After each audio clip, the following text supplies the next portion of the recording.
Okay, call the meeting to order. This is Thursday, February the 19th, 2026. Poetry Town Hall, 5671 County Road 323, 5:30 p.m. This is our regular meeting. We're going to start off tonight after we do roll call, pledge, and invocation with an executive session. So we'll be asking everybody to leave except for council and deputy secretary. We'll try to keep it short so you don't have to stand outside, although the weather is beautiful. Laura, do you want to do Laura, are you here? Yeah, you want to do the roll call for quorum, please?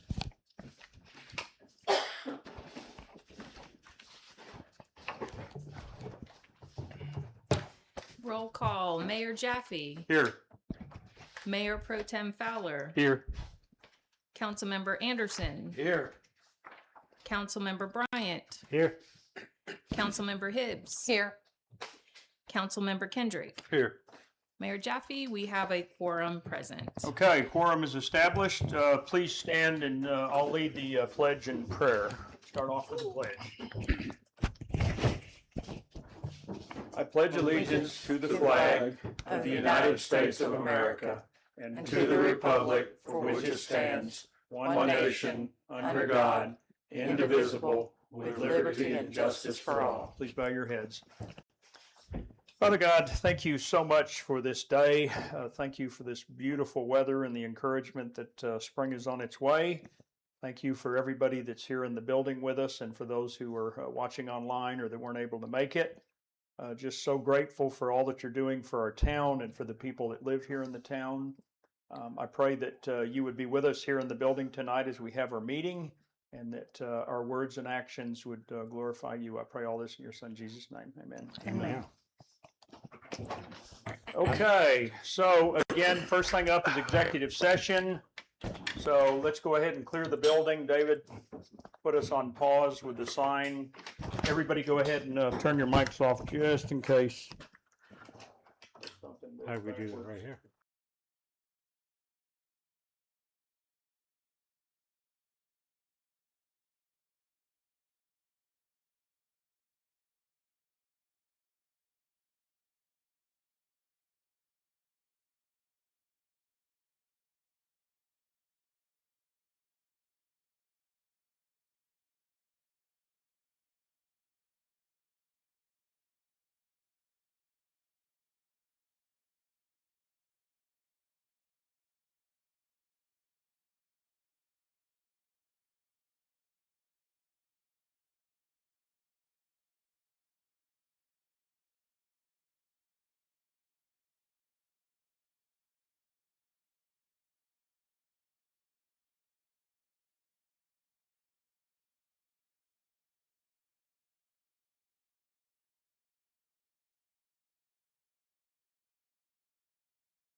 Yeah, it's hard when people call me and say, what time does meeting start? I'm like, well, we go to executive session at 5:30. and executive session could be 10 minutes, it could be an hour. Right. Well, I try to estimate just based Yeah. on the complexity of what we're talking about. Yeah. So far, we've done pretty good. Yeah.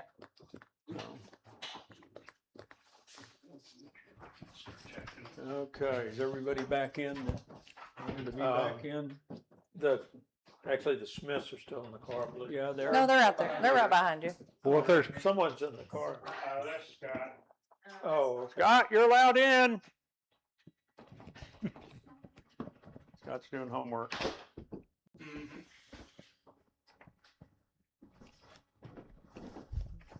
Okay, we'll give Scott a minute to walk in and then we'll get back into regular session. So where do we talk about this? That's part of the handbook discussion. Okay, That's from Doug. okay. Doug will lead us through that conversation. Don't get me in trouble. I don't need any help. Win together, we lose together. We're a team. Okay. I was like, what does that go to? Okay. Yeah. Yeah, yesterday or the day before. It was fun seeing the parking lot there because boy, they had. You see that big banner? Yeah, Christina got a crane. I was talking to her husband. I said, "Where'd you get a crane?" Well, I had a friend that had a crane, and then Peanuts got a sign over on the side there, one of those scrolling signs Oh, with a yeah, pickup. I didn't even- I missed it. Yeah. Yeah, some of them really went over the top. Okay. We're going to restart the regular agenda portion of the meeting. It's 5:56.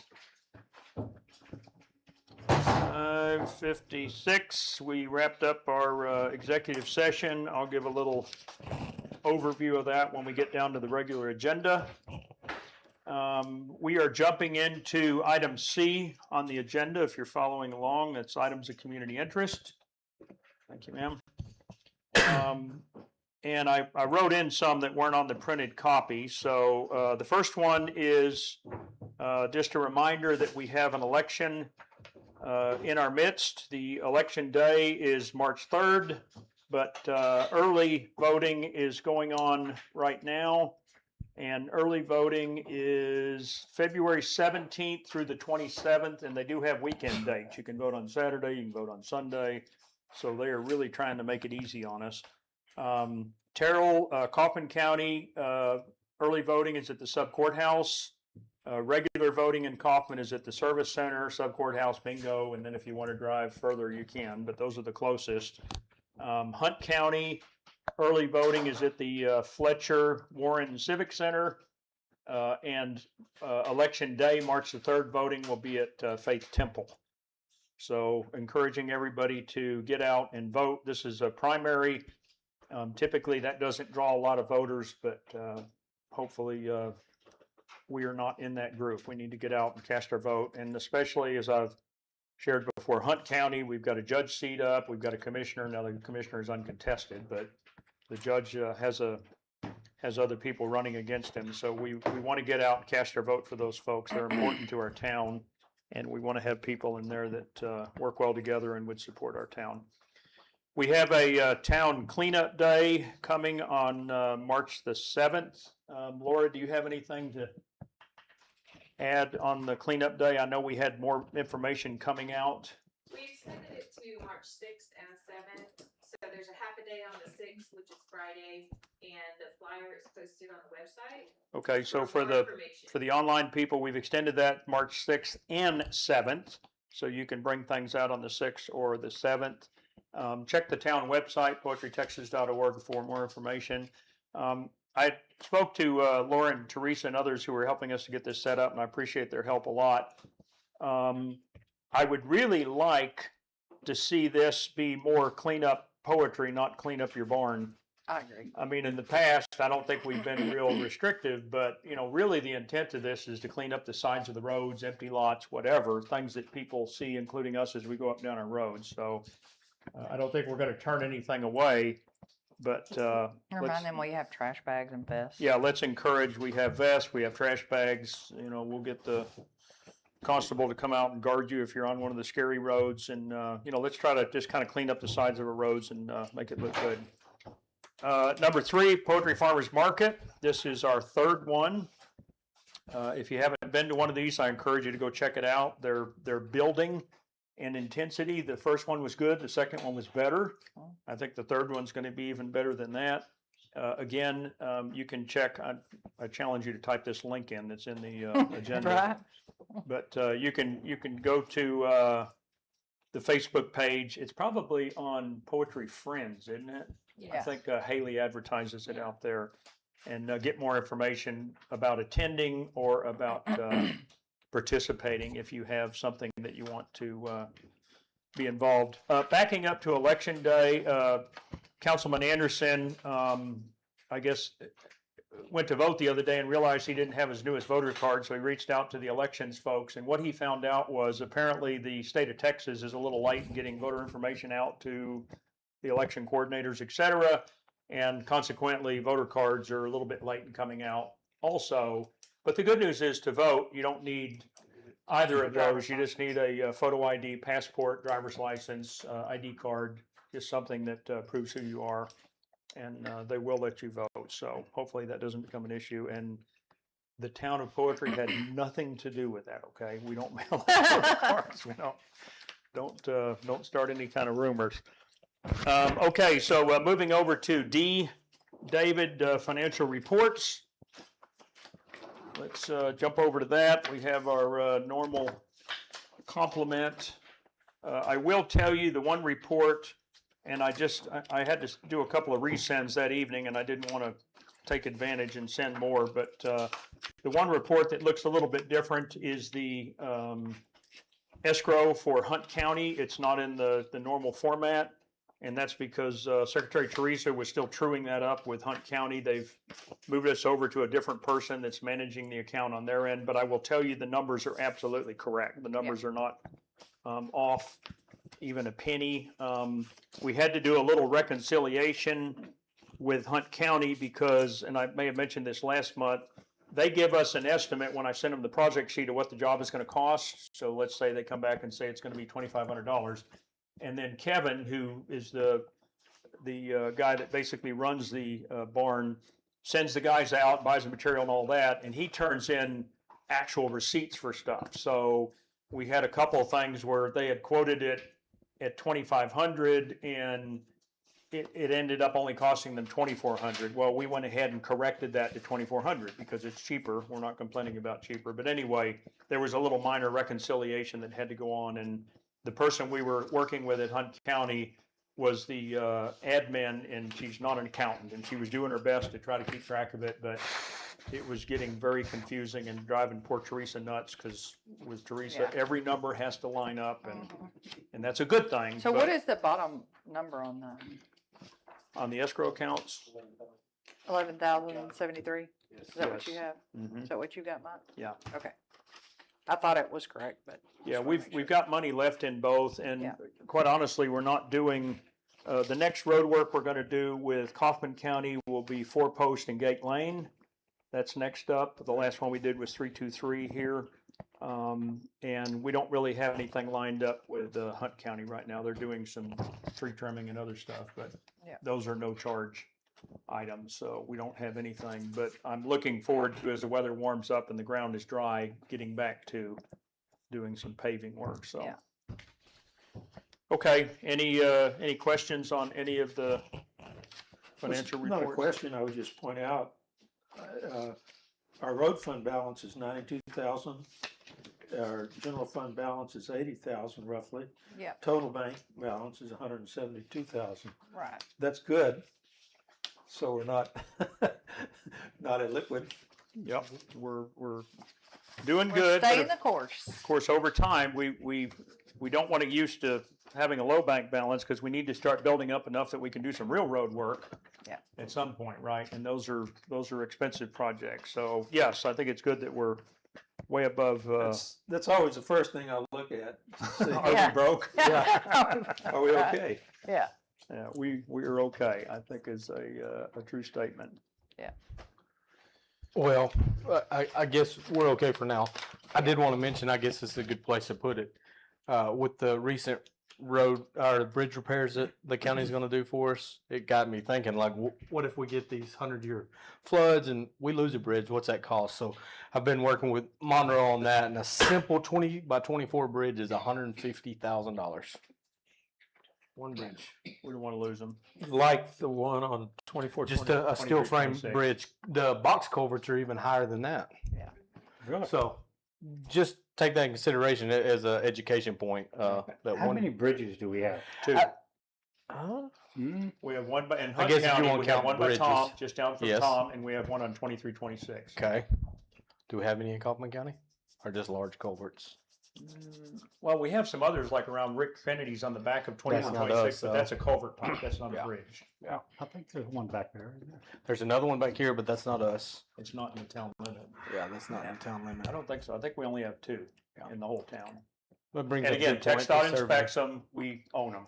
Yeah. Yeah. So, and David has, David Monroe with Hunt County has committed to helping us tighten up the one that's got a couple little washout areas and things, but it needs to be dry. We're not gonna do it right now because it's muddy down there. That's the 23, 26. 2326, that's correct.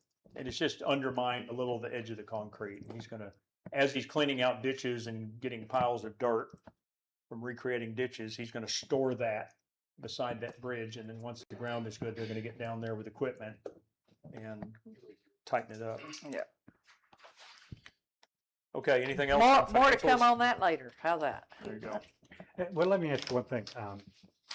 Terry, how many, we've done some culverts.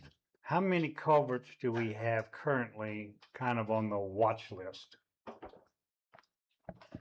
So I'm working with Monroe, back here where, I don't, what is this, 2326 that turns Yeah, off by the campground? cemetery.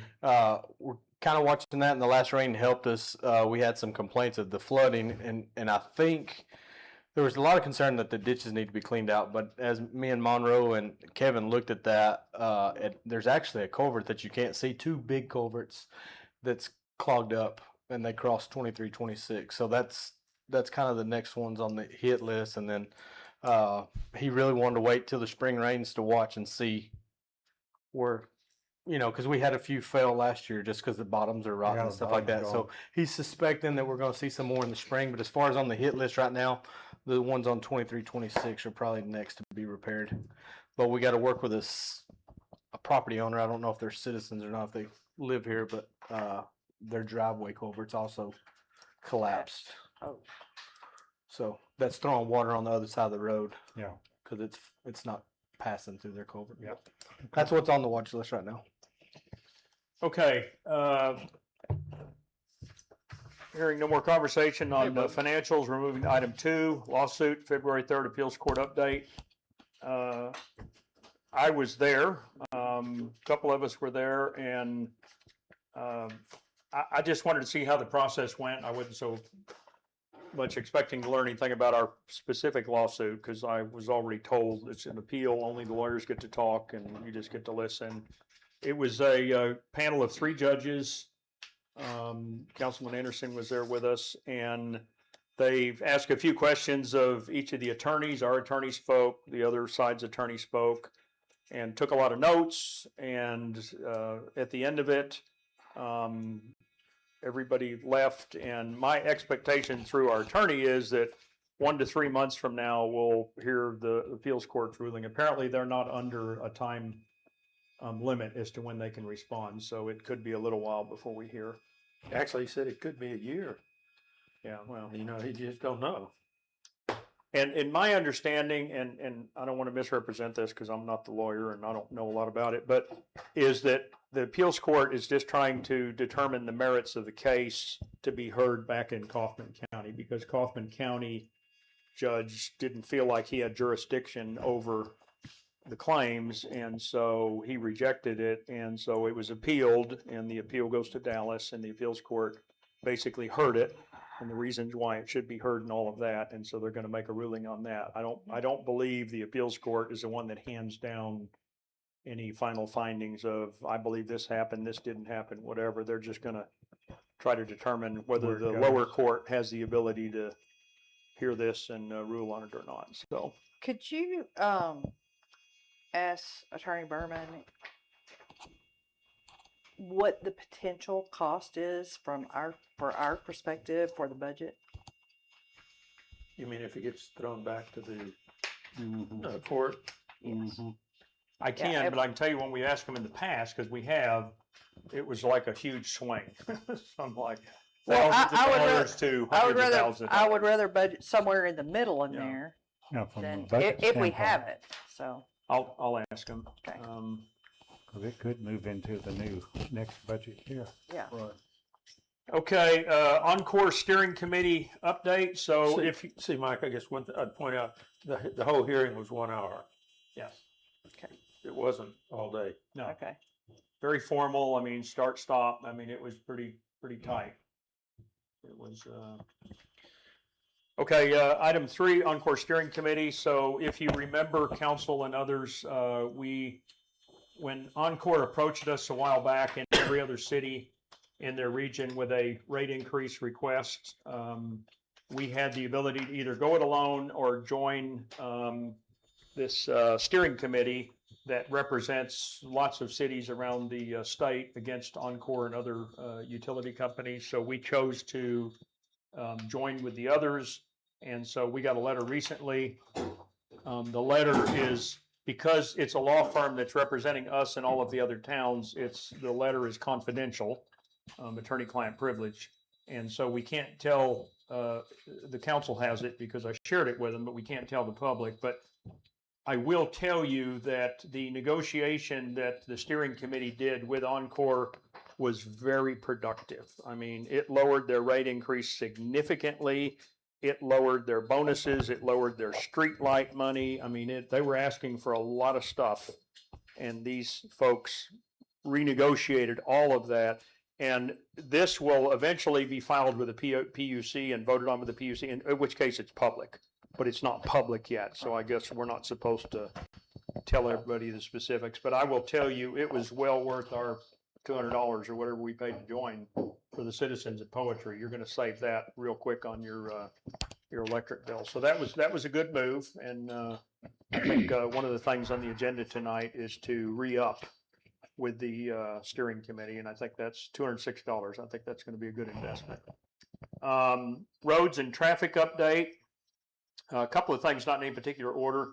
I continue to hear, and I smile when I hear it, of people getting speeding tickets around the town of Poetry. A good friend of mine was telling me today his wife got a ticket on 986 the other day because she didn't know the speed limit was 50, but the trooper did, and he wrote her a ticket. So, and on the way here, I actually followed a Hunt County Sheriff deputy down 2426. So they're patrolling as we've asked them to do. They're writing tickets. I passed a DPS officer today too. On They're 15. enforcing the rules, and I am very, very grateful, and I'm doing it because, the citizens asked for this because they were worried about the speeders. Well, it's being enforced, and if you happen to get caught in it, that's on you because, you made the decision We've to had speed. public announcements about it. Yeah, it's okay. Turns out the speed limit is the speed limit. Enforced. So, also, Councilman Doug and I last night attended. Remember, we were invited to join the Rockwall Transportation Consortium a while back, and they have meetings every month or every other month. They had a meeting last night, and we basically sit with the commissioners and judges and mayors of all the cities around us in Rockwall County and talk about projects. And they produce a report. In fact, I've got an extra copy if anybody wants one. They're welcome to. It's on their website.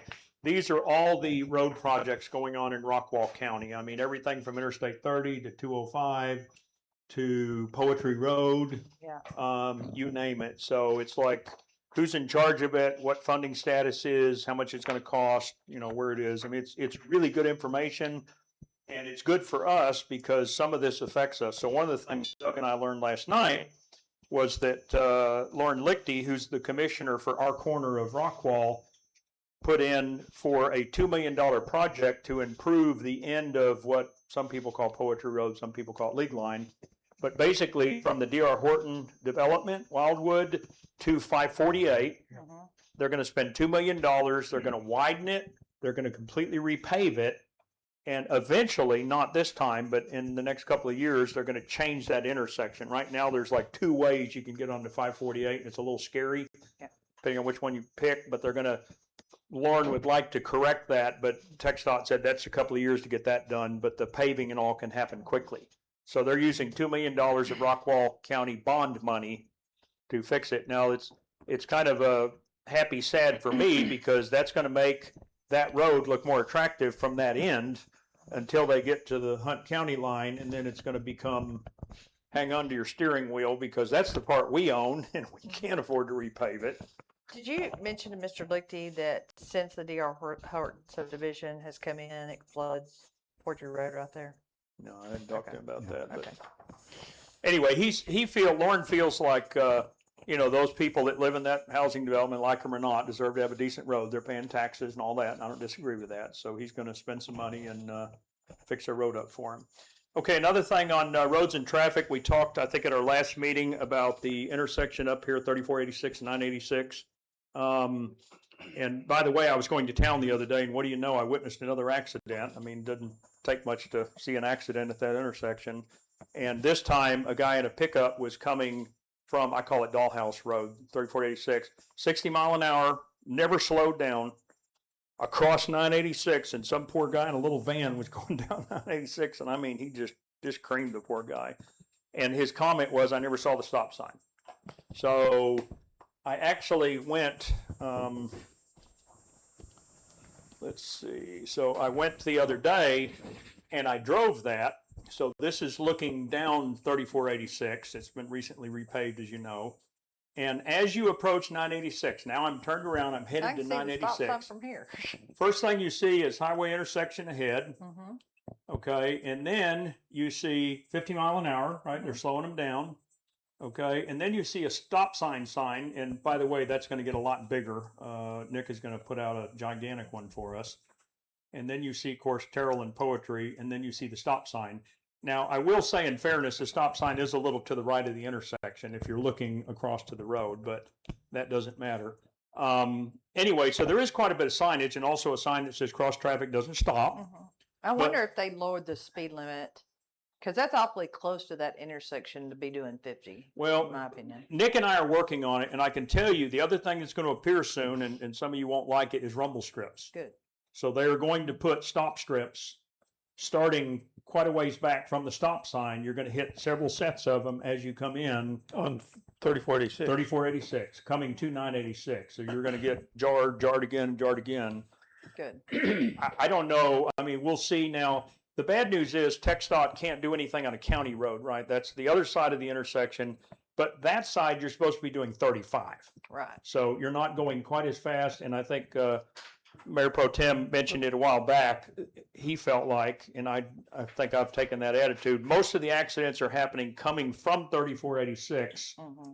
to, what is it, 247 or 249? 249. Not the other way. Right. Right. And the last two I've seen, the rollover, which was pretty spectacular, and this one the other day, were both coming from 3486 direction. Yeah. So I think people are driving 60 miles an hour and they're just not expecting a stop sign, and they don't see the 50, which is starting to slow them down. To your point, we could put another one that says 30, Yeah. I guess, to just kind of let them know, Yeah. you need to be slowing down. And Mike, On that, I'm sorry. on that intersection, I've talked to the property owners about possibly coming in there, being the town. Of course, one of them is TxDOT, one of them is town. Coming in there and putting in a sight triangle, basically it's 30 feet. TxDOT did a review of the site triangle, and they claim it's more than adequate. Okay, They claim there's no issues, because I said, do we need to trim trees Yeah. on Rose's corner there? Mhm. And they said, not in their opinion. So, See, Mike, I saw one of the comments that you were asking, I believe, about the lights on, and they said, well, it doesn't meet the criteria. What is the criteria? a death. I don't know. I think what Nick was saying was, because at the other end of 3486, they put a flashing light on top of the stop sign. So Right. it flashes red to kind of get your attention. Yep. And I was asking him to put a flashing red light on this end of the Right. road, and he said it didn't meet the criteria. I don't know. I'd be speculating if I said, but Well, that's a 4-lane. Is that a 4-lane road? No, 34? two, It's two. 2-lane? I couldn't It's remember. but we'll see. The good news is But there's Doug and I ten. see Nick every time we go to Rockwall Transportation Consortium. So he was there last night, and I always kind of, I thank him and then I tell him what's going on. And so, Well, I guess my question really goes to its criteria, number of accidents, deaths. What is the Well, and- number? And- well, I think it's accident related, but not all law enforcement turns them in on time or turns them in at all. And so it tends to lag a long time. I mean, we went through that with Tiger Mart before they fixed that intersection. Well, and It was years. 34 is a highway, 986 is not a highway. I still believe, and I'm going to keep pressing this with TxDOT, I still believe Poetry Road should be a farm to market road. Yeah. I mean, there's a farm market on this end, there's a farm to market on that end. It's clearly intended to be a continuous path. They need to own the middle. The problem is they've said they'd take it if we took one of their roads, and I'm like, that's not going to happen. What road do they want us? Well, to like take? 1565 or something, and it's like, no, we're Right. not going to take over a road like that. Yeah. I mean, Well, and I guess. Of the reason course, that we'd have to repair those- the bridge. Those lights down at 34 on 34, 86 and 34, that looks like a pretty cheap thing. I can't. Yeah, I don't. know. It's got a solar and the lights. Yeah. So to me, that would be I think I just don't think Nick can do too much at once. I think he'll help us in the end. Yeah. We'll see. right. But this, like down at the Exxon, now that's an overhead light and stoplights and all, and I can see that's expensive or relatively, but it seems like that light, the blinking lights down at 34 and 34 to 86, that's not expensive. That looks pretty cheap to me. I would think it's probably a little solar thing with a battery, and we could probably put one on ourselves, but they'd probably take it down. Yeah, I don't Yeah. think we could. It's TxDOT, so they would. Anyway, We just fought for 1565 and 276 for years. yeah, there was a good one there this morning, by the way. I don't know. Who Yeah, owns there it. was. Big old pickup, but it's trash Big old now. pickup and a 18-wheeler. 18-wheeler. T-boned them. Tanner got hit. Who, Yeah, Tanner? Tanner, yeah. Michael's Tanner? Terrible. Okay, so road and traffic, so that's it. I mentioned earlier, 4-post and gate lane are next up on the repair deal. We're not repaving, we're just patching, but we'll do the best we can for the limited funds we have. Number 5, the SAM registration update. Holy cow, talk about a black hole. The higher up in government you get, the more difficult it is to interact with them. So we have been trying for weeks now, as recently as yesterday. Several of us were up here trying to get access to the SAM account that the town has that relates back to the grant that former mayor and others signed us up for, and we're still working through that.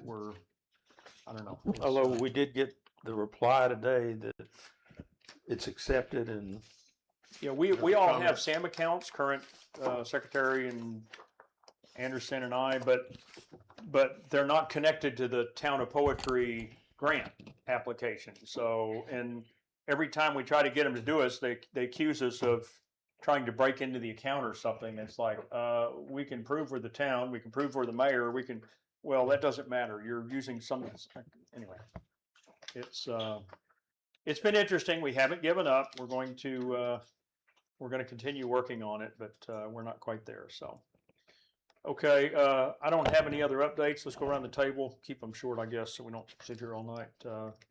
Terry, you got any updates? Tom? no. Doug? So Kaufman County, which is our emergency management folks, been in contact with them.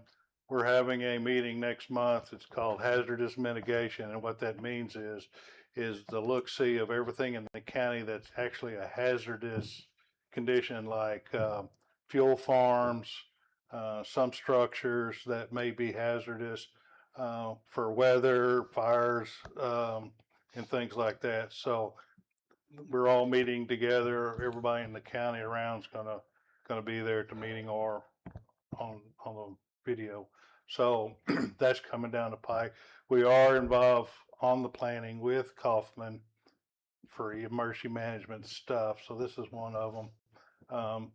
and it's the purpose of marking maps and saying where hazards are, so that way people can start working toward how they can mitigate an incident if it happens, or preparedness and that sort of thing. So it's flooding, everything that could become a hazard is hazardous mitigation plan. So we already are under that. I've got us signed up for that already.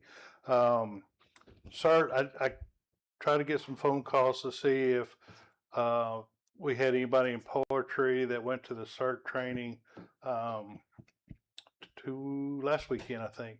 But if everybody will go on our website, there is CERT information. The next class will be in August in Rowlett off of Dow Rock Road, and everything's on there. Laura's done a really good job keeping it posted on the website. Of course, it does have my name and email address if anybody's wanting any questions about that. So we've got that going on as well. That's it for right now. Okay. Dale? Check with TxDOT. We're still good. Everything is at the state level. But all of the projects come to the state level at the same time. So they're just kind of weeding through them. He said he hadn't heard anything. He said positive or negative. So that's fine. Then I'm psyching up to do Kaufman County for next year.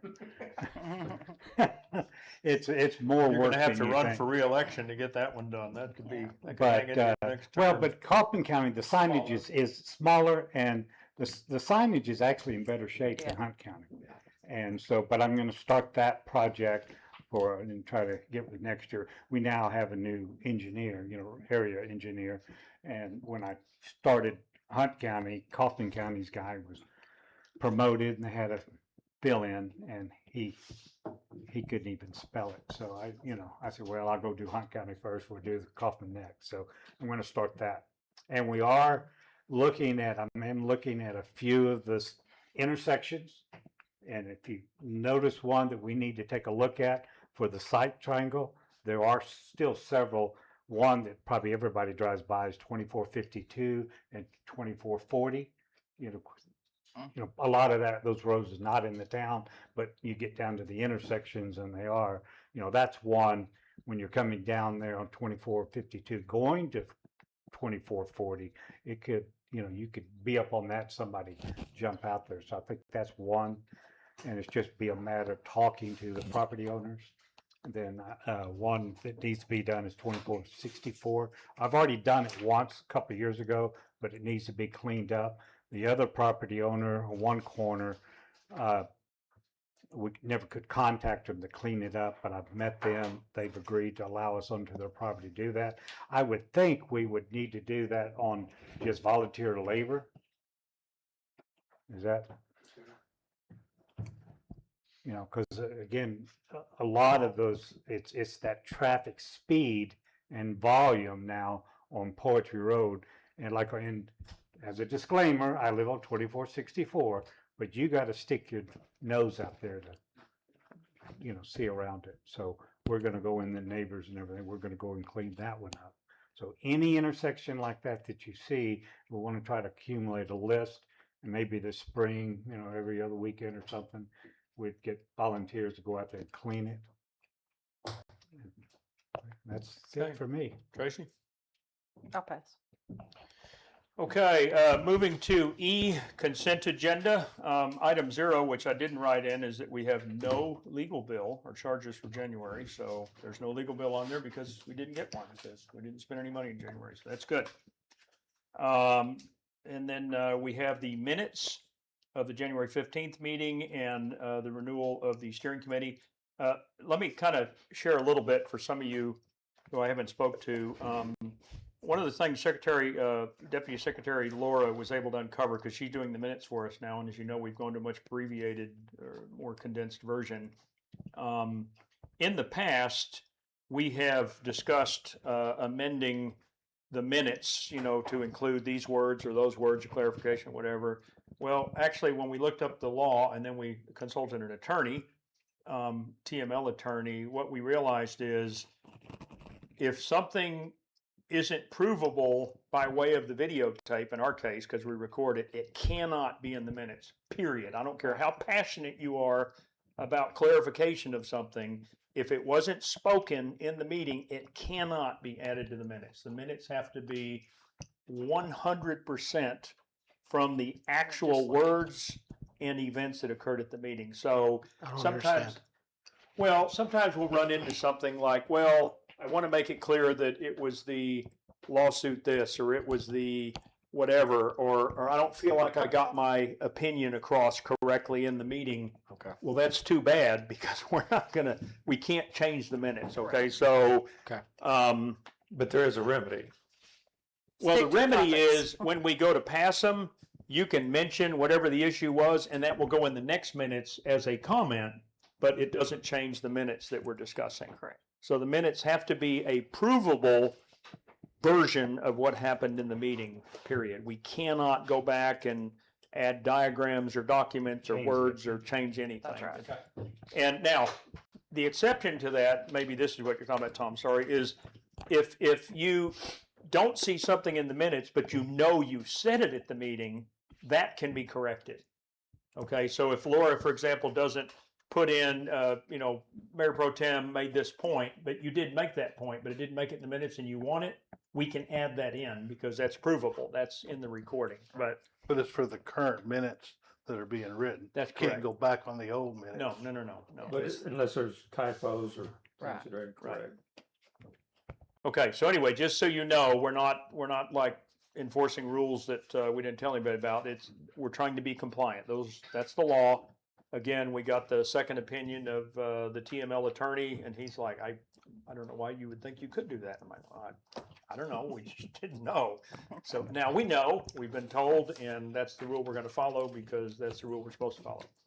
Okay, so anyway, on the consent agenda, we have the minutes as they're written, and then we have rejoining the steering committee that helped us with the Encore negotiations for this new year, and that is $206.90. As a reminder, that's based on the population of our town.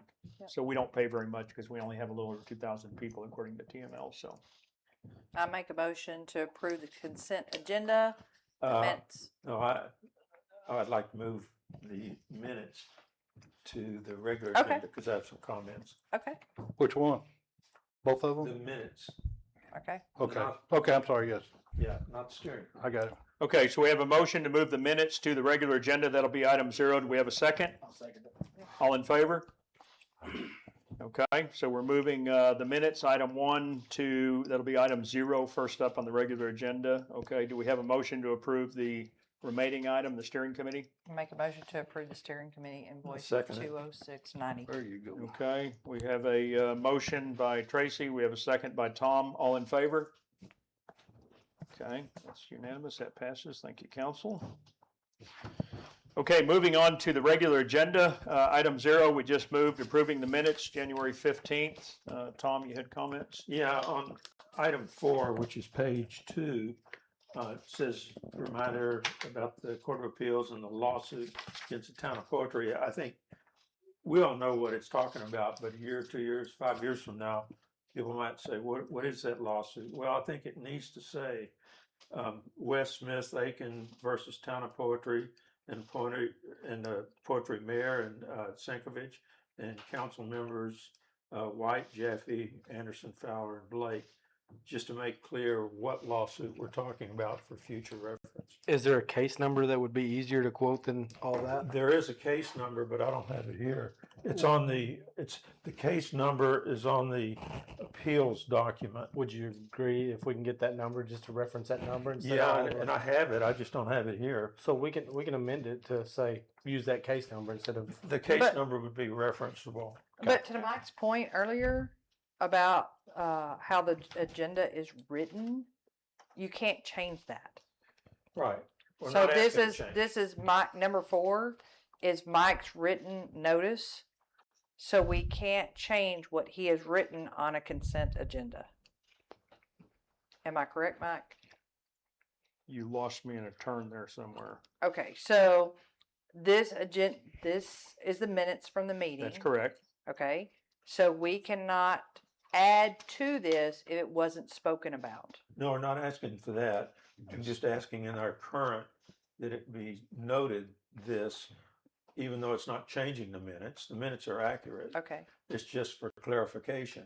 Yeah, I totally understand that, but Identifying the law. because we we can- didn't identify Yeah, it. let's, I'll take the motion and we'll vote on it, and if it passes, I'll have Deputy Secretary double check that we can't add maybe a case number or something minor. I'm not gonna promise we're gonna be allowed to, but we'll go back with a very specific question to the attorney and see what he says. Okay. And if he approves it, we'll type it in there, and that'll be the production one. If he doesn't approve it, it's not going in there. Again, I think the lesson here is, in the meeting, be very clear about your comments, and if you know, just so that can be recorded as part of the minute, so. Yeah, and he did mention that too, the attorney. And on item 3, where Terry mentioned a meeting with Monroe, I think it needs to say, just to make clear, that's the Hunt County Commissioner, David Monroe. I mean, there may be more other Monroes out there, but this is Or the in the Hunt County future. Commissioner. Which one was that on? On item 3, Oh, second here, bullet okay. item, Under the reports. yes. I would think that you could put that in parentheses beside it, because I thought so too, and I we was, use first names and last names all the time. I Yeah, think that's for true. clarification for the But I was public. Okay, no, well, you can't. let's, somebody make the motion to approve with amendments, and then again, Deputy Secretary and I will work through that and see. Because what I just said was Well- we can't, but now we're saying. Well, I'll make a motion that you clarify with the town attorney. Well, but let's go ahead and hold the amendments, so they're there, and if we can, we will do them. Okay. If we can't, then Okay. we won't do them. So somebody want to make a motion that we approve them with those 2 changes? Make a motion, we approve them with the 2, Okay? well, it's not changes, it's clarification. Clarifications, right. Okay, so we have a motion to approve with those 2 clarifications from Anderson. Do we have a second? Okay, second Fowler. Okay, all in favor? Okay, unanimous. Thank you, council. And I'd point out that case number on the letter on the appeals that you sent us, it's right at the top. Yeah, she can look it up. We've got copies of it. I just don't have it. Okay, moving into the regular agenda. Just a quick overview of the executive session. So we had a brief executive session at the beginning of this meeting, and we were talking a little bit about our internal computing environment. As you may know, we hired a company earlier in the year to monitor our computers and our network here for everything from viruses to any kind of malware, Trojan horses or whatever, and they're doing a good job. We had a little incident the other day where one of us tried to log in with a VPN, which we don't normally do, and instantly they reached out and said, okay, something's different. What is that? And it was a harmless event, but it was just proof that they really are watching, and that's a good thing because that's what we hired them to do. But we also want to go back to them and get some more detail on how best to secure our computing environment so that the right people and only the right people have the passwords and have privileges and can see and not see and all of that. So this relates a little bit to a topic we're going to have later, which is our employee handbook, where we're going to try to get a little more detailed about what we expect of one another and of our secretaries with regards to protecting our town information. So nothing too exciting there, but it was a little bit of inside baseball because we're talking about passwords and accounts and other things. And so we do that in executive session. Okay, Robin Followell, did you want to pass? Okay. Thank you, ma'am. Okay, moving on to item 2, discuss and take action is needed on creation of a citizen zoning advisory committee. We talked about this last month, and I'm going to let Councilman Bryant talk about what he's come up with. Okay, we agreed that we would do a 3-person committee, and we have that committee. Haley Dennis, Bradley Kirby, and Robin. And Scott Leahy is going to kind of not be a voting member of that committee, but help us with the research and things like that. Okay? And then which 2 council? I'm sorry? Oh, The two. And I believe Tom. Tara also put her name in. Yeah, well, we already had the three. She's on the waiting list. If one of those decided not to do it, that's how it was. We already contacted the three. We already, you can't say, okay, they got You to said take it you're off. gonna vote on it We voted on it last week that it had the right to do it at the meeting, at the meeting. at the council meeting, that's what you said. Don't say But anything. Tom and myself will be the council members on that committee. That's fine. And we can take a vote here in a moment to get council's support for what we just declared. So, And then everyone saw kind of the outline for the process. so what we're going to be doing here, and we ran this through our attorney, as I shared last month, we're well within our right to establish he suggested the name, I think, Citizen Zoning Advisory Committee. This committee doesn't have any authority. They're simply an advisory capacity, and it's just to pick a few people out of the community that stepped up and said they wanted to be a part to help us as we go through the zoning ordinance that we currently have from start to finish, and just look for any areas where we think we need to clean up language or clarify or whatever. They will only have the ability to make suggestions through the two council members, and only the council itself has the ability to make any changes after we go through public hearing and all of the other necessary steps. So And the no meetings will be changes are public. going to occur anytime soon. Yeah, and the This is- meetings will be public. We're going to publicize the meetings. They'll be, you'll be able to go to the website and see where the meetings are happening. All of the public is invited, but only the two council members, I may And the attend from committee. time to time, and the three citizens will be sort of at the table, so to speak. Anybody in the audience is welcome to come with ideas, but we're asking that they pass those ideas through one of the citizens or through one of the council members. You know, we want everybody to be heard, but we don't want to go back to, 8 or 10 or 20 people, because we'll never make a decision on anything. It just gets counterproductive. So we just did first come, first serve, and that's what we're going to go with. So, okay, I'm going to let us go ahead and take a vote on that. So there's no. Before we take a vote, Tara asked me the next day if she wanted to be on it, and I said, well, you need to tell the secretary to get on the list. This was the Correct. following day after we had And by our the time I discussion. got that, already had the committee. But I didn't ever remember that we were going to pick it based on who came in first. No, we had three names and we took Yeah, the first three. I'll take credit for that. I just told Dale that I felt like the best thing was just take the first three. Haley stood up at the meeting that night Right. and said, I want to be a part. She was number one. And then the other two came in very quickly after that. And I said, that's fine. Let's start with three. I mean, we have the right to change that over time. But again, I'm inclined to go with a smaller group than a bigger group. I mean, the first time we did this, we Yeah. spent 2 years and we had 7 or 8. a lot, and Had a lot. it just wasn't very productive. So, okay, let me let the folks in the audience get up and talk. We've got some people here. Scott, you're first up on this one. Okay, Tara Sinkovich. Tara Sinkovich, Town of Poetry. So I think as we embark on another citizens committee, advisory committee for zoning, I am glad it's going to be a smaller group. The original group that was formed was 9 people comprised of 7 citizens and 2 council members.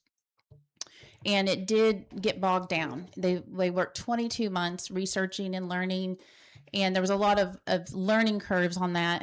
At the end of that, the fruitfulness of that was the Poetry Comprehensive Plan.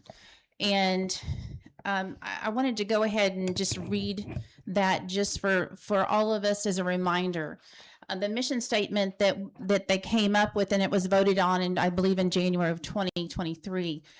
Number 1, we want to keep development consistent with rural lifestyle. Number 2, regulating and or preventing heavy industrial traffic and high density development while securing the rights of light manufacturing, small business, and property owners. Number 3, hold dear the liberties of our citizens while being considerate of our neighbors by having as few rules as possible, and for those rules to be in keeping with rural life. Number 4, to obtain revenue from utilities, businesses, and other entities in our areas to keep taxes, especially property tax, as low as possible or non-existent. And so as this advisory citizens committee is formed, I am concerned that Councilmember Bryant was on that committee originally and as a citizen, and he was on several occasions used the term, we want to hammer the people into submission. And I don't think that, and there's How testimony. would you know that if you weren't there?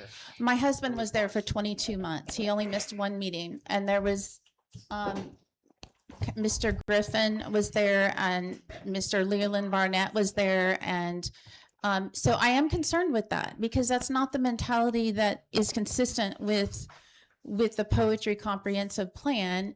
When we say as few rules as possible, I really hope that that's the spirit of what we're trying to do. And on the phone, he did tell me that the council was going to vote it on at the next meeting, and it's fine. I'm super busy right now, but that's my hope is, we had, it's also been, portrayed that it was, voted on with some errors and with very quickly passed through. I want to remind everyone that we had 9 months of going through it, 8 public meetings where citizens could talk. So I just want to remind you that that is the history there. And our attorney did write most of it, actually. We just tweaked it. Okay, thank you for the input. Robin? Robin Follow, Poetry Texas. I was also on the committee, not for the whole time, but I was there. And also even before y'all had the meeting of talking about doing the committee, I have expressed for months, actually since all y'all were elected, that I would be more than happy to be the first person on a volunteer zoning committee. So Brian already knew even before it was mentioned that I was already going to be wanting to volunteer for it. I have plenty of expertise in it, certification for it. But I think also I get that she wants to say her husband was there and he heard it, but then again, you still weren't there. You didn't witness it yourself. That was hearsay.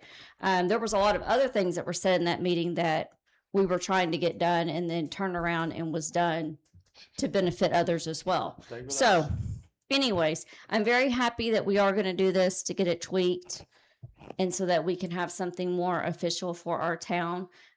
Like he said, we're not setting any fees or anything like that. We're just trying to make it where the language is better, it's understandable, and it's more crisp and clear. So I'm very looking forward to the committee. Thank you. Okay, thank you, Robin. That's all the comments. Any other discussion, council? Let me just add for clarification, say this one more time. 2 things. One, I committed when I took this seat that we were going to continue to talk about P&Z for as long as I'm sitting here because it's going to take a long time. I know people, a few have reached out and said they're concerned about this and that. In fairness to us, we haven't changed anything. I mean, all we've done from the time that I was moved into the mayor's seat is interpret the current ordinance and apply it to people that are trying to split properties, that are trying to build homes, we had one variance hearing. Some of you were here. We denied it because we didn't feel like it fit with the zoning ordinance and with the spirit of what we're trying to accomplish. Everybody has an ability to give input into this group. I mean, we just don't need 12 people sitting at the table, but everybody's voice is important. So if you have something you're passionate about, find one of the 5 people, the 3 advisory or me or the 2 council members, and just pass your input through them and we'll make sure it's heard. But I don't know, I feel like there's a little bit of a worry that we're going to like tear it up or we're going to change it completely or not. We're not. We're just, I'm telling you, I've spent since May trying to understand it with Dale and Tom and others' help and our attorney, and there are bits and pieces of it that are just a little contradictory and all that, and we just need to clean it up so it makes sense, so it's easier to apply. We are not, I know from my perspective, trying to change the original intent of what we wanted to do, which is keep our town rural, comply with the laws, and help our citizens. But I can tell you what I've been doing since May is really, I think, more amounts to raining on people's parade because they want to bring in a house or they want to split a lot and I have to tell them no. you can't do that. Now, there's a whole other issue behind that of we don't have enforcement, we don't have inspectors, we don't have, but I am at least telling them you're going to be non-conforming. You're not gonna, if you do what you want to do, you're not gonna be compliant with our ordinance, and the town at any time can take action. Okay, so the fact that we don't come tell you to tear your house down today doesn't mean we can't come later and say, you know, that structure is not okay, or that split is not okay, and that could affect your financing, it could affect, so we want to go through and clean this thing up so we can interpret it more accurately, but also start talking about the other parts of what it means to have a zoning ordinance that you can enforce, right? So inspections and codes and other things that we don't have. So any other discussion for council? Yeah, we're just gonna take the zoning ordinance we have and clean it up. That's all we're really Yeah, going there's to not going to do. be any surprises, guys. We're And going to then have there's- public hearings. We're going to talk about Public this. hearing. It's going to be on the More website. than one, yeah. Yeah, and no one person sitting at this table or in this room is going to make the decision. The citizens are going to have a voice throughout the process and at the end of the hearing, and this council will vote on whatever the changes are that occur. It'll be in the newspaper. I mean, it's going to be a pretty long, drawn out process, but I don't think it's going to be nearly as exciting as people are worrying about it being. We're not going to turn it into a high density town or anything overnight. Okay, so I'm going to ask, just because the point was made from the audience, because I don't want any second guessing, I'm going to ask for a motion from council that we approve what Councilman Bryant suggested, which is a 3-panel advisory committee of We those approved three. that last time. Do what? We approved that last time. Well, let's do it again. Okay. Let's do it We again. have a committee. I don't want any second guessing. So what role does Scott Leahy play? He's gonna be more of a researcher to help us, you know. when Yeah, we- that's kind of incidental to it, so that doesn't have He anything doesn't to do with even the need to be advisory on the committee. vote. motion then. Huh? No. He doesn't even need to be on the motion. No, No. no. He's So just- what I Okay, that's shared fair. with Dale and Scott was one of the people who's on the waiting list. Yeah. he Um, was on the waiting list. And I said, listen, you know, one thing that would be helpful is we have people coming to us wanting to do lot splits and other things, or I hear through Kaufman County 911, they need an address. And I'm like, why do you need an address? Well, because we're splitting land. Oh, let me look into that. Well, now you got to go pull records from the appraisal district. You got to pull deeds. You got to pull other things before you can even sit down and look at what they're trying to do. Mash that against the ordinance to decide, okay, for that to be legal, you would have to rezone, you have to do this, you have to do that. And so one of the things I asked Scott was, would you be willing, because you were willing to be on the advisory committee, to maybe help us do kind of the pre-work? So he's not in official capacity, he would not be, he doesn't have a vote, he doesn't write letters, he doesn't do anything. I think of him kind of like a paralegal. He just kind of assembles the stuff so that Dale and Tom and I aren't, you know, searching CAD databases and things, because Midnight. I mean, we're getting a lot of these.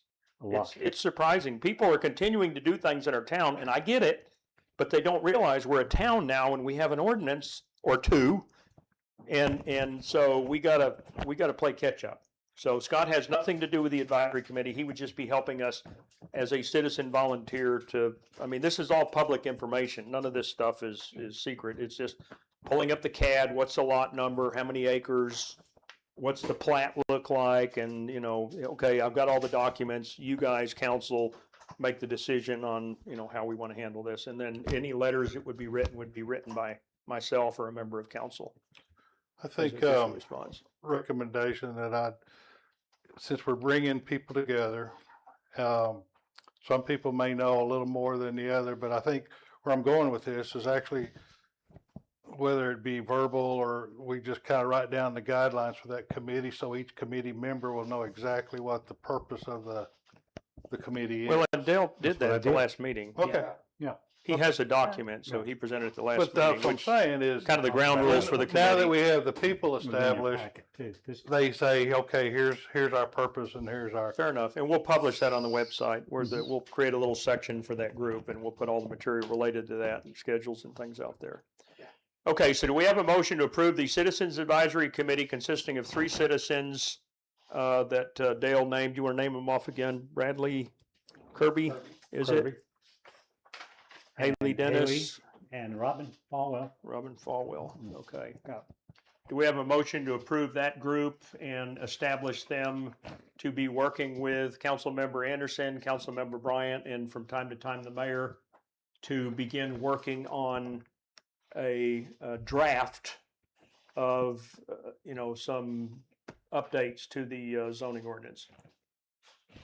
So I'll make the motion that we approve Dell's advisory committee to consist of Haley Dennis, Robin Followell, and Brady Kirby. Brady Kirby, yeah. And that,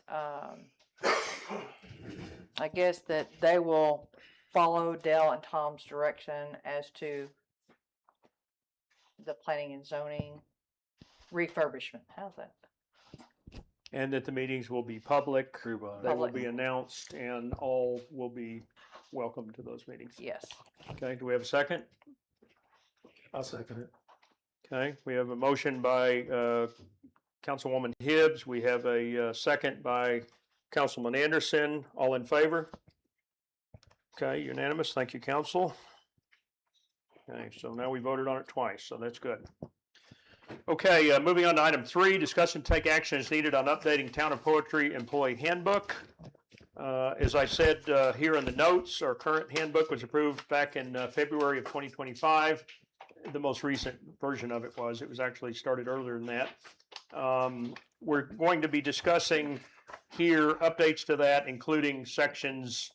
It surprises me sometimes to learn that, you have to tell people what they're allowed to do and not to do. Otherwise, you can't go after them, right? So obvious things like you can't take the town debit card and go personal shopping with it, okay? But if we don't put it in the handbook and somebody does it, we can't hold them accountable, right? So we've got a few holes in our handbook that we want to correct, and even proper use of the computers, right? You cannot come to town hall as an employee or council member and use the computers for personal stuff. Sure. Right, and so we're gonna try to capture all of that, and I'll hand it over to Doug. He started writing some of this up for us. Doug? Thanks, Mayor. It's like what I've always had to go through training, and sometimes council, Mayor Pro Tem Fowler understands too. If it's not written down, it didn't happen type thing. So, we want to make sure that the employees or anybody that's interested in how the city operates with employees and so forth, business, we do have policies, directives for such. In the policy direct, yes, I am working on, every time there's something comes up, the mayor asked me to, can you see about drafting up something, which I do. I put it in a form draft, and then I send it to the mayor, and then his action is taking it to the council for adoption and things like that. Our main group in our policy handbook is section 2, is basically addressing the employees' evaluations, medical confidentiality, how employees handle files, and then of course how, if anything, God help, if somebody got hurt, or we address some safety issues. And then section 4 is our conduct and procedures. IT usage is what we talked about this evening, that will be asked to be approved, and then we'll follow up. And then anything that is completed, then we will send it to Deputy Secretary, and she will include it in the book. So the first one I kind of skipped over because section 2 is sole deal, but it's basically on the orientation. So a lot of things that we're going to be have brought up as far as confidentiality, the uses of city equipment, processes and filings and things like that. That's going to be now included in the employees orientation. So that's what we're working on. It's a working project as far as the policy book goes, and then once we correct things, we'll put it in there, and then when something else comes up, then we will we'll address it, and then we'll pass it on through approvals. But it's not my book. It's the town's book. It's decisions that are made by the council and not individually. So that's what the direction we're going in. So thank you, Mayor. Okay, so one of the things that Doug put together for us, and I think I included it, council, in your packet, was this proposed electronic directive. So areas that we want to add into the handbook are covering email and voicemail, right, appropriate use. Of course, the internet, as I said, and then software. What I'd like to do is have Doug, I gave you the manual just as a reminder, we have one if you hadn't looked at it recently, but I'd like to turn Doug and Deputy Secretary Laura loose between now and the March meeting and have them come up with a draft of the manual with the edits in it. And then we would propose that at the March meeting for council's consideration with these new areas in it. Because again, these are just things I don't know that we've really thought about them. They seem kind of common sense, but if it's not written down, it's not actionable. So we need to write them down. So, you know, we don't load software on the computers that, you know, is bootleg. We don't use the computers for personal stuff. We don't spend money on things, you know, just common sense stuff. But we want to put it in the manual so that, you know, heaven forbid somebody go sideways, we can say, yeah, actually, you agreed not to do that. You have done it, and, you know, this is an issue. So, okay, any other discussion by council before we go to citizens? There's no action. Nope. Yeah, how's it, I mean, it's a great document, I've read it, got a lot of comment. And we're looking at, how is the process going to work? Are we gonna do work sessions or? If you have input on the manual, things you think need correcting, send them to Deputy Secretary Laura. Okay. So we avoid open meetings violations. Send them to Laura. She'll compile all of your inputs. If you have any thoughts, I like this, I don't like that, whatever. Doug's big charge is to get the IT, finance, and all that stuff in there. If you happen to make a comment on it, that's fine. We'll merge it in with what he's already working on. But we just want to end up, and hopefully we get it finished up by next month and vote on it. But if we don't, we don't. I mean, it's important that it be a good book that we all believe in. But you know, we will bring back a draft. You'll have plenty of time to review that. And if there's more changes, we'll make more changes. If not, we'll vote on it, and it'll be the new edition. You know, it's kind of like what I did here. When we're passing a lot of documentation around, I washed it with a draft across it so that people will know, well, when did we do this, or did we do this, or did we vote? And that way it's a draft, and so we keep kind of looking at it. Yeah, the one in the packet is not a draft. This Yeah, is, that is. well, now that if you've marked it up, it may be a draft, but the one Well, I shouldn't it start with- included, We've never seen it before, shouldn't it be a draft? no. No. It's just because you didn't vote on it doesn't mean council didn't vote on it. Council voted on it. This is, Yeah, this was voted on. But the This is law. revisions are a draft. Yes. yes, We but we didn't haven't vote made on, any we revisions did yet. not vote on that That one. This is straight off the website. If you go to our website, print it out, this is exactly what you get. Nobody changed a word. We don't sneak That's- up on you, we're telling you. Right. So The next one you see How will many have pages is draft. that? 23, I think. I remember when we voted on originally, This it was like one's 24. 22, 24. 24. now, Doug, I guess when we get this to review next week, is it gonna be in, next month, rather? Next month. Is it gonna be redlined, or how will we know what's Yeah. added and what's changed? We'll track the What's the edits, we can do lead-in? that. We could track the edits. I mean, if there is something, it's something that we want to make sure it's not perfect, because nothing ever is. But if y'all do happen to see something in here, whether we do it in March or we do it at the next meeting, that's fine, because I want to make sure that things are covered and enough for you guys to Right, vote. but my only point is to make sure we're clearly seeing what's Yes. edited, What's what's changed. changed. Yes, Right. yes, yes, Yeah, I yes, agree. absolutely, absolutely. Well, we're not Redlining gonna would touch be the the one on the best way. website. I mean, that will always be there as a Yeah. reference. We're not changing Good it. point. It Yeah. doesn't change until this council approves it, at which point it will have a new date. It won't say February of last year. It'll say March or April of this year. Because Yeah, when I that's was what- writing some of this, somebody contacted me, go like, hey, why don't you look at changing this and changing that? And then, so that's what I've been working on as we move forward, so. And these are generally a living, breathing document. Yeah, You know, as yeah. time goes and new things happen, you add to change. it. employee handbooks. Undoubtedly have to add a paragraph on AI at some point. I'm sure. Yeah, Everything is AI. I just saw something about that today. Okay, let's jump over to the citizens. Scott Lehue. Pass. Okay, Scott passes. Tarasekovich? Oh, sorry, you didn't sign up for it. Did you want to comment on it? No, sir. Okay. since I mentioned your name. Robin? Hollowell, okay. Robin passes. Thank you, citizens. Okay, moving on to regular agenda item 4. Discuss and take action as needed on current budget performance and begin. By the way, when I say discuss and take action, I try to put down in the italics whether we're going to vote or not, because I know people panic. They're like, oh my God, we're changing the budget. No, we're not. But the take action allows us to form a committee, go do something. It's just kind of a protection that we can, but it doesn't mean we're revoting something. We're not. Anyway, so we want to discuss our year-to-date performance.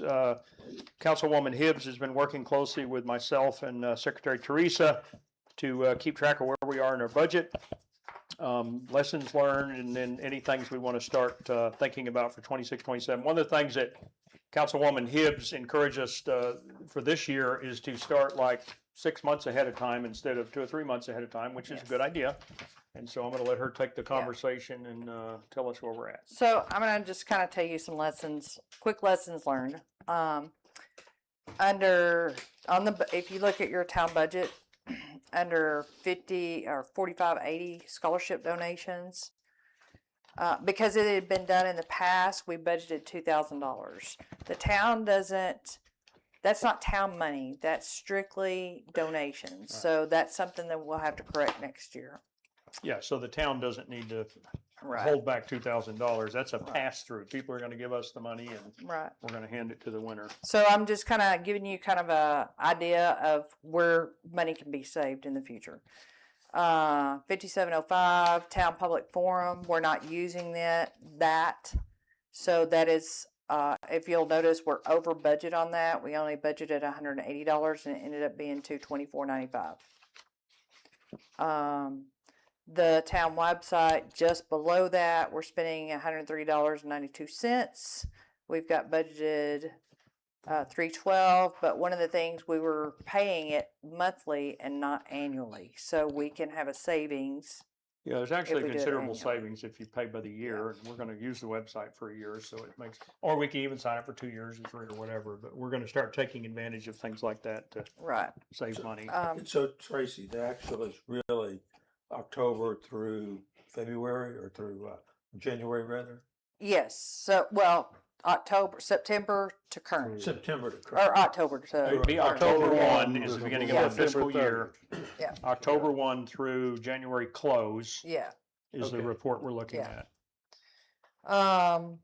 Mike and I and Teresa have discussed the town insurance, especially the workman's comp insurance. Since we are no longer doing potholes, there could be a significant savings there. For workman's comp only, we're paying $1,075. Well, that's to insure volunteers. Yes. Right, so if we Yeah. don't have volunteer road crews, we don't need Right. to insure them. Okay. So possible cost savings. Yeah. Let's see okay. So the next thing I want to talk to you about is upcoming elections. So we have a November 2025 election and a May 2026 election. So November? November, yeah, for This the year. sales and tax revenue that we have to redo that every 4 years. Oh, really? Yes. And that's what I'm going to talk about next. So Okay. it'll just kind of flow. Okay. So the estimated cost of that is $47,8550. Which item is this or where is it? It's on the quick report. Okay. And this is I'm just kind of going over it with you. Okay. Y'all might not have this. It's a quick report of the elections. Okay. So all it is what we did was we took last year's or the 2025 election and previous year's elections and just kind of figured out how much we've spent. I'm going to guess we're going to be closer to $5,000 for the 2 elections than the 4785. Yeah. And remember, we have to run those in both counties, so we have to run them in Right. Hunt and in Yeah. Kaufman County. So that's why it's expensive. So you're And saying $5,000 yes. total? So just so you know, to rent the equipment, we have to rent equipment. It's split between 30 counties or 30 towns in Hunt County, and that's $761 and some change, I think. So that is something that we have to pay, and then we have to pay that up front before the election. and then the election officials bill us after that. So, we also factored in the secretary's time. So it might at most be an additional 3 hours, which our budget covers. Well, because remember from the last election, we have to have our office open All the whole time. every single day Yeah. prior to the election. So if people have questions or whatever. So we tend to run a few more hours on the secretaries during those weeks preceding the election date. Yeah. And so the other thing, I have a really good report. So I had Teresa pull me a report from where we were at this time last year as far as expenses versus where we were this year. Last year at the same time, we were at $120,920.40. What is that number?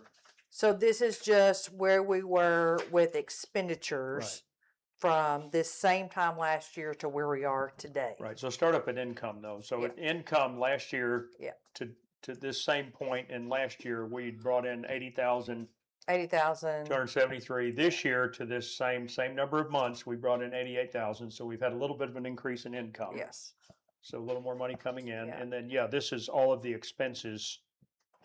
So we had spent 120,920 to this point last year. We spent 57. Now, in fairness, so it doesn't look like we're playing with the numbers, we had done a very large road project last year, Yes. right? Where we did a lot of level up on roads all over the town with Yeah. Hunt County. That was something like $50,000 or so. So 64, it wasn't like September. 64. it was a big project. 64,859. Right, so it if you didn't factor that in, it's like, holy cow, these guys are running cheap. No, we haven't done any gigantic road Exactly. projects yet, so. Exactly. And y'all are fixing to hear about Plus that. typically the winter, we wouldn't do Right, as much. right. Right. Be more spring and summer. Right. So I thought that was an interesting Yeah, I report. think we're doing pretty well. Yeah. We're gonna learn from our experience through this budget where we need to.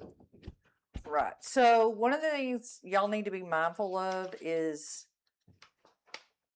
where we need to start thinking now of where we want to spend the money that we have and the prior year's excess money. I don't know what that would be. I could give you an estimate, but I don't want to go there yet. But I'm already seeing some savings where we can use some other monies that we haven't used. And then we have $30,000 in the rainy day fund, and one of the rainy day funds. So, Well, and I know one of the topics we've talked about is mapping and Yes. surveying and all that. Yeah. So that's still kind of hanging out there, and we, for lack of a better term, kind of underfunded that in the budget. But if we decide that that's Unknowingly. Hmm? Unknowingly underfunded it. all right. So, anyway. So you want me to just keep going to the Yeah. next one? Okay. So the next one was. Oh, wait a minute. You talking about next agenda item? Yeah, No, because number we have people want to talk. So, Oh, Bennington, okay, number 4, Robin Followell. Okay. Okay, now we're moving on. Oh, any other discussion, council, on item 4? Just talking about the budget, kind of where we are and just starting to think about any adjustments or any input for next year's as we begin that process soon. Well, I guess we're going to discuss it later, which kind of ties into the next one. But I guess with that number that I gave y'all from Commissioner Monroe, I think there needs to be some savings set back more than the rainy day fund. Yeah, I mean, The county helped us on the blowout there past your house that would have locked all those citizens down. So, yeah, I mean, we could use our savings real $100,000 quick. doesn't go very far. It doesn't. No. So if you're asking me where we should start sticking money back, I'm going to say some kind of emergency fund for bridge Well, repairs. you have to have the money to do For that. catastrophic Well, you road said problems. we're doing better and we're saving some money, We- and that's just where we want to stick it. That's And where we're That- we're well, saving just Just because. make a note of that, Okay, Terry. okay. Make your note. Okay. All right. Okay, so we're moving from agenda item 4, we're going to item 5, which is discuss and take action as needed on consideration of future changes to how I don't know, a typo there. Sales tax revenue funds can be utilized. So as a reminder, when the citizens voted to allow 1.5%, we actually first did 2, then we corrected it 1.5. For our town, the money was restricted to road repairs only. That sales tax must be reauthorized by voters every 4 years. That's coming up. We want to talk about possible changes, but then also I wanted to remind council and us before I turn this back to Tracy. I printed out a couple of things here, if I can find them, that was reminding me of exactly what we voted on. So the ballot item back when basically said it was a proposition. It said the adoption of a local sales and use tax in the town of Poetry, Texas at the rate of 1.5% to provide revenue for maintenance and repair of municipal streets. So that money that comes in from sales tax can only be used for maintenance and repair.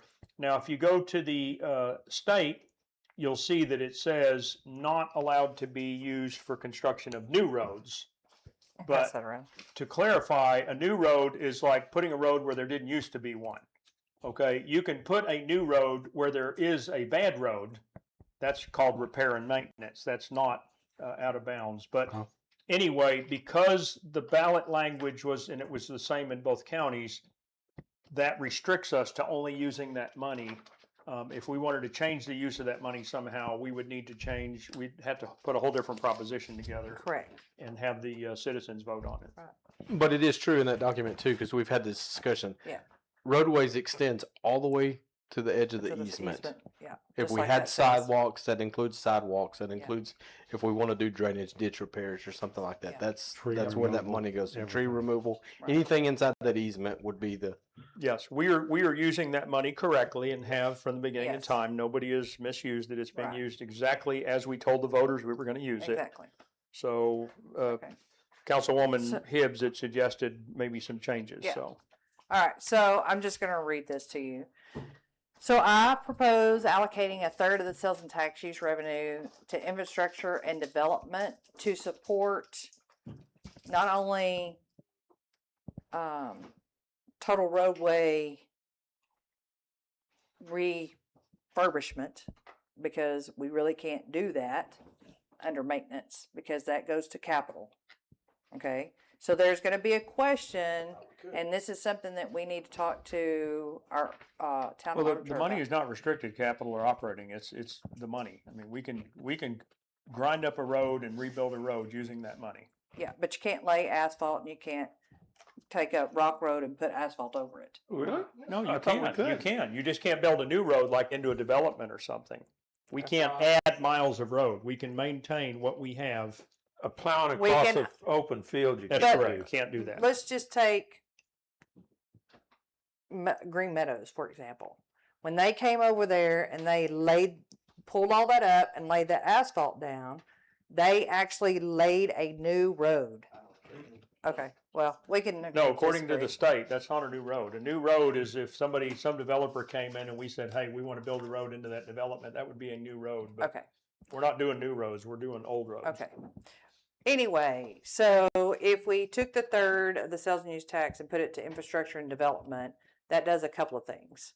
It would help support a comprehensive survey, which is essential for the operation and effectiveness of our town. Without this survey, our ability to pass various ordinances is limited, hindering proper town administration. Furthermore, we do not have the resources to adopt, impose, and enforce ordinances under our current funding and without a proper survey. The survey would confirm residency, define jurisdictional boundaries between town and county, identify potential taxpayers, and determine applicable ordinances, serving as a critical foundation for effective governance. A survey is a tool that helps local government establish rights to enforce ordinances and codes. So I think it would be in our best interest because we don't know what the future holds. And I'm just going to come out and say it. We have ordinances on the books that we cannot enforce because we don't have the resources to enforce them. And we can't enforce them because we don't have a survey. A survey gives us the latitude to enforce all of our ordinances. Except for the ones that are like in-house that we're gonna like pass tonight. Okay, let me do a quick disclaimer for the audience and others. This is a conversation. We're not voting on anything Right. tonight. We're not changing anything. This is sort of the equivalent of a workshop Yeah. segment where Councilwoman Hibbs is just throwing out some ideas that she's had about what we do. I will tell you, to elaborate a little bit, we have to revote this in November. If we just continue what we have, it's straightforward. The checks keep coming in. We don't lose a nickel. If we change it and put something different on the ballot, it's starting over. There will be months where no money will come in. That is not true, because- Mike. That is not true. Okay, vote you on know it in that for a November. fact? Yes. You can read this paper just like me and Teresa did. Well, that's not what I talked to Teresa again. Okay, and it maybe not, but I think that's something we need to make sure of, because Okay. if we miss $8,000 or $9,000 a month for 2 or 3 months, like we did at the beginning, when we first started up, it took a while for the money to start flowing. I mean, So, that's significant money, so we so don't how wanna do much is that. a survey gonna cost this town? Well, quite honestly, you could see 350 350,000. easy. Well, if you do a Well- point by point, yeah, full We detail. have a cost, we have the engineering for the center line, but again, that doesn't, we identify the center line of the road. 6 months from now, where's the center line of the road? That's the starting point. We create that in order to create the left and the right side Mhm. of the town. And so, I mean, so understand, think about this. The center line is what, 52.5 or something in that. I got the engineering report if you want the exact number. But then from there, we then have to go to both sides. In the center line, you're not dealing with property lines. Once we get into the citizens' property, we're gonna be dealing with property lines. We're gonna have to establish those, because right-of-ways change and everything like that, based on that. So if you think about it, the amount of work to do the left or the right side of the town versus the center line, if that's 50,000, we gotta be looking at 3 times per side of what it costs to survey the center line, because we're just center lining. Okay. And so that could be 150, 200,000 each. So, 350 plus the 50, we could be looking at that kind of money. Total Well, I- town, I total guess- town, Huh? for the total town. For survey? the boundaries of the town. And I guess I'd say, and I'm not against the survey, the on-the-ground survey. First, we can't afford it. Second, Tracy, those are your opinions, True. and they're different from Mr. Berman's opinion. Oh, Now, really? on top of, yes, Really? they are. Are you sure about that? Yes, I'm positive Okay. about that. That's my opinion, Okay. and that's your Okay. opinion. Now, what, Which we all opinion, get- which wait a minute, opinion wait did a not minute, wait Mr. a minute. Berman not agree with, let by me the get way? down to my point here. Okay. Here's the point. What we all get complaints from people about is roads.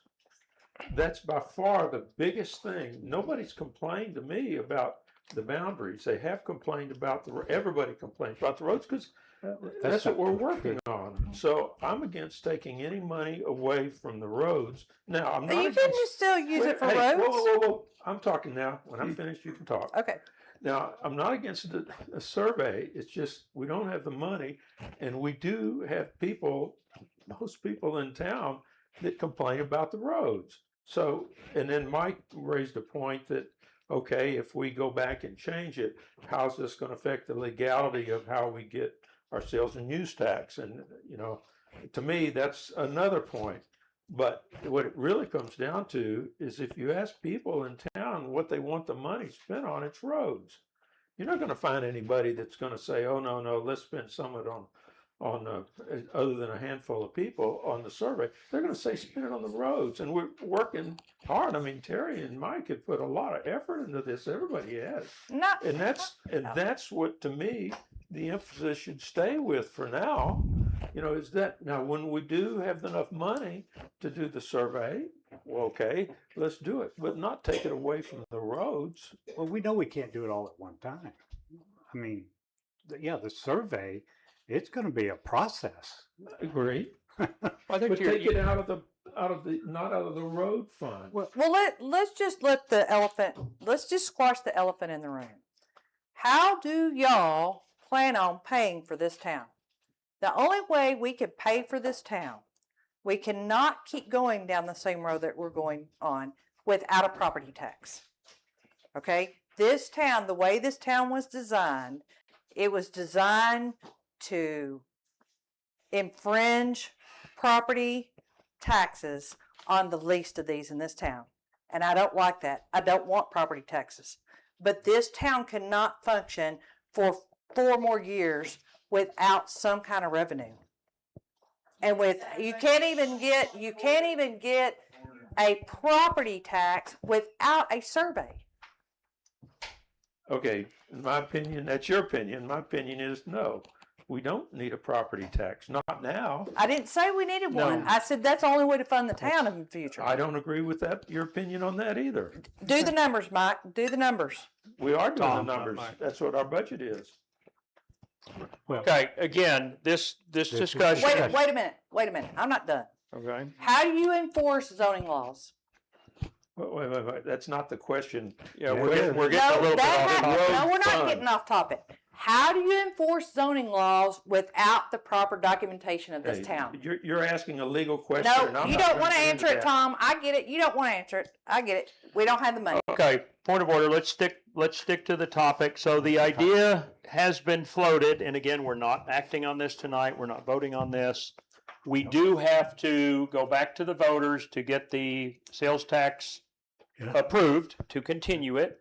If we continue it exactly as it is today, with a limitation to road maintenance and repair, there's a process. If we were to change that, it would be a different process. So leading up to getting ready for that election, we're going to have to make some decisions. So we had a conversation tonight. Do you have something, Terry? I got 2 questions because I still don't have the answers to.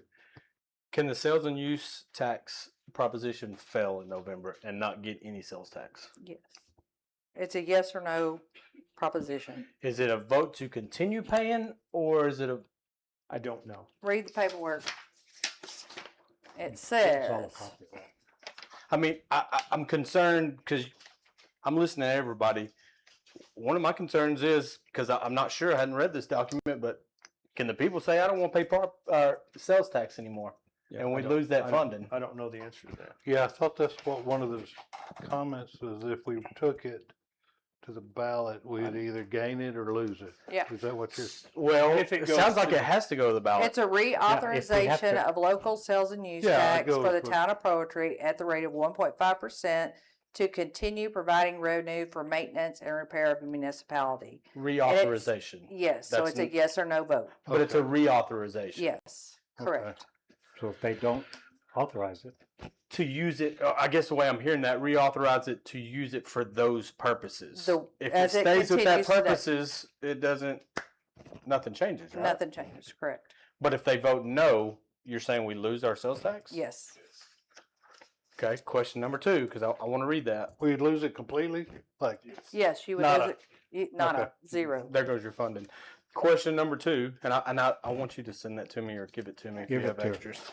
we'll give it to Laura and have her send it out. to Okay. We'll get everybody. copies for Question number 2, to your point, because that was a rather long, I guess, way of telling us you want to take a third of it and earmark it to something else.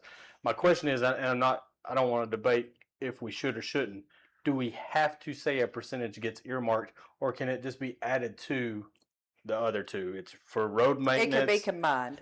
And then we would have the ability as council to divvy that money into a comprehensive survey account if we wanted to. Yes. I would like to. We could even put it in general fund. So sticking to that, well, I don't want to do that for Right. transparency's sake. Right. But sticking to that purpose, if you would agree when we talk about this further, let's not use a percentage. Let's just add the additional That's fine. place that we may want to spend the So money. it's Yes. other things that could also be Be used. used. Right. Yeah. And we'll have And to we get may the use proper a third language of from it, the but comptroller's office. we may only use 10% of it for that, and I don't want it to just be sitting 20% in that fund that we can't Well, and touch. like you were saying earlier, that money could be set aside for future Yeah.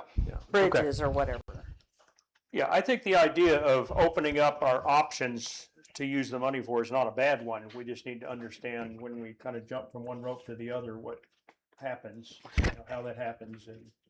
And I want to just I kind of jump on your bandwagon, Tracy. I'm concerned about the future expenses for this town. I think we've done a tremendous job. Yes. I think we have been extremely judicious with what we've been given, but If we have one catastrophe, we're done. I worry about catastrophes. If we have one bridge that goes out, we're done. I mean, it does bother me. I'm not saying the sky's falling, but it's something I'm concerned about let's too. kind of cap that before we get too far down that trail, because I think we're going to kind of come back to this a little bit on Dale's item here on 7. We talk about long-range planning, because I think There you that go. includes financial planning, it includes projects, it includes all kinds of things, so. Okay, Tracy, do you have anything else on that? No, I'm good. So again, what we'll try to do between now and next month's meeting is get some clarification and get material out to each of the members of council so that you are reading the same thing we're reading. Sure. So that we know, because I'm not going to tell you I'm 100% right on that. I'm not going to tell you I'm wrong. I don't know. I heard Teresa say those words. If I misunderstood, I'm okay being corrected on there would be a gap, because what I don't want to see a gap, because No. it's sort of like you jump from one bargain to the next, but if you lose 25% of the year, I don't know, I'm making that number up. Can we get a but- 30-minute opinion from Berman just to ask the simple He would, questions? that all came from the comptroller. Well, maybe I'm Yeah. interpreting it wrong. No, I think Mr. Berman is the one that needs to give us Yeah, a, well, I'll get opinion on clarification this. between now and then. We'll figure out what our questions are. We'll get clarification, we'll get additional information, and we'll go into more detail. Because again, we need to be preparing for this election. I mean, we're gonna have to put something on the ballot, Right. so we need to figure out what we're gonna put on the ballot, so. And timing, do we know the time frame? August 8th. Yeah, Teresa is helping us sort of calendar all of that, so. 78 days. Okay, before we're the on election. item 5. Scott Lehue, you signed up? And then Robin Followell, you're after him. Hi, I'm Scott Lehue, Poetry, Texas. Obviously, this is a sticky wicket item, and there are other things on tonight's agenda, even about fire code, about long-range planning, things like that, that are going to have to be addressed, you all know it, to operate the town. I mean, without enforcement for fire code, building code, planning and zoning, they're only worth the paper that they're printed on. There's no enforcement. However, to Tom's point, or that was Tracy's point, to Tom's point, roads are important to people. Yeah. There's only so many ways there's only so many pieces this pie can be sliced into, and you guys are in the unenviable position of being the little Dutch boy and sticking your finger in the dam and just trying to keep all the leaks from happening. However, over the long haul, this is something I think that is going to have to be addressed. I think having the flexibility, to Terry's point, without a hard percentage on that, but having as many options on the ballot in addition to maintenance of roads or whatever the exact words Cover are now. everything. Yeah, cover everything. And that way, if y'all need to do something in January for item A, you can. If you need to do it in February for item B, you can also do that. So I think that would make it the most flexible and would give council and mayor the most flexibility, the best opportunity to use the limited funds in the way they're needed at that time. So that's just my 2 cents. I think I would strongly support broadening that, and that also means it could still be spent 100% on roads. You know, there's nothing that says you couldn't do that, but having the options on there, I think it just gives you all the flexibility to do what's necessary. Yeah. So thank you. Thank you, Scott. Robin?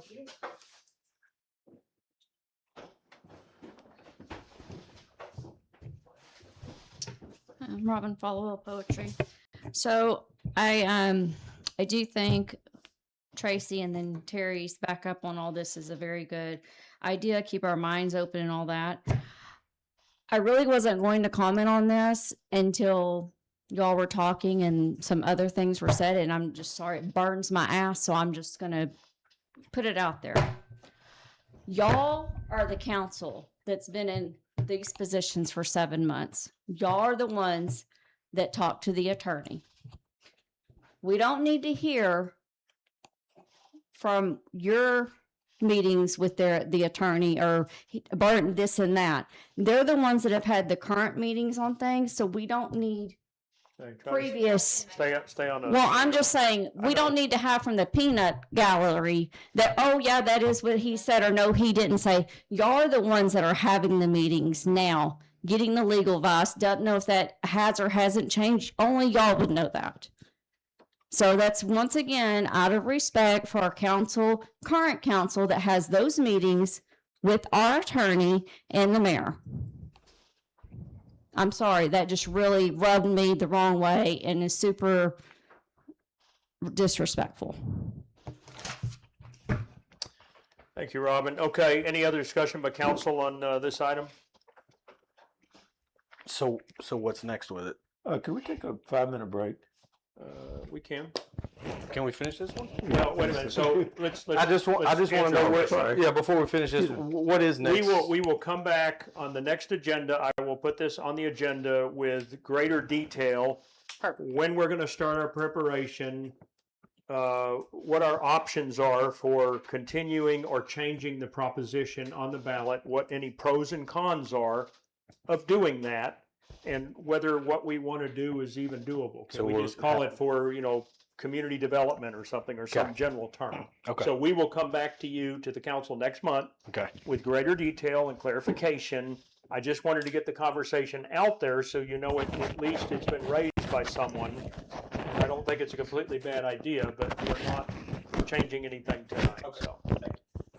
Okay, we're gonna take a 5-minute recess. It's 7:36. Good job. We'll be back at 7:41. Just lobbing it over.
Okay, Scott, will you get them seated, and council, if you come back to your chairs, Deputy Secretary.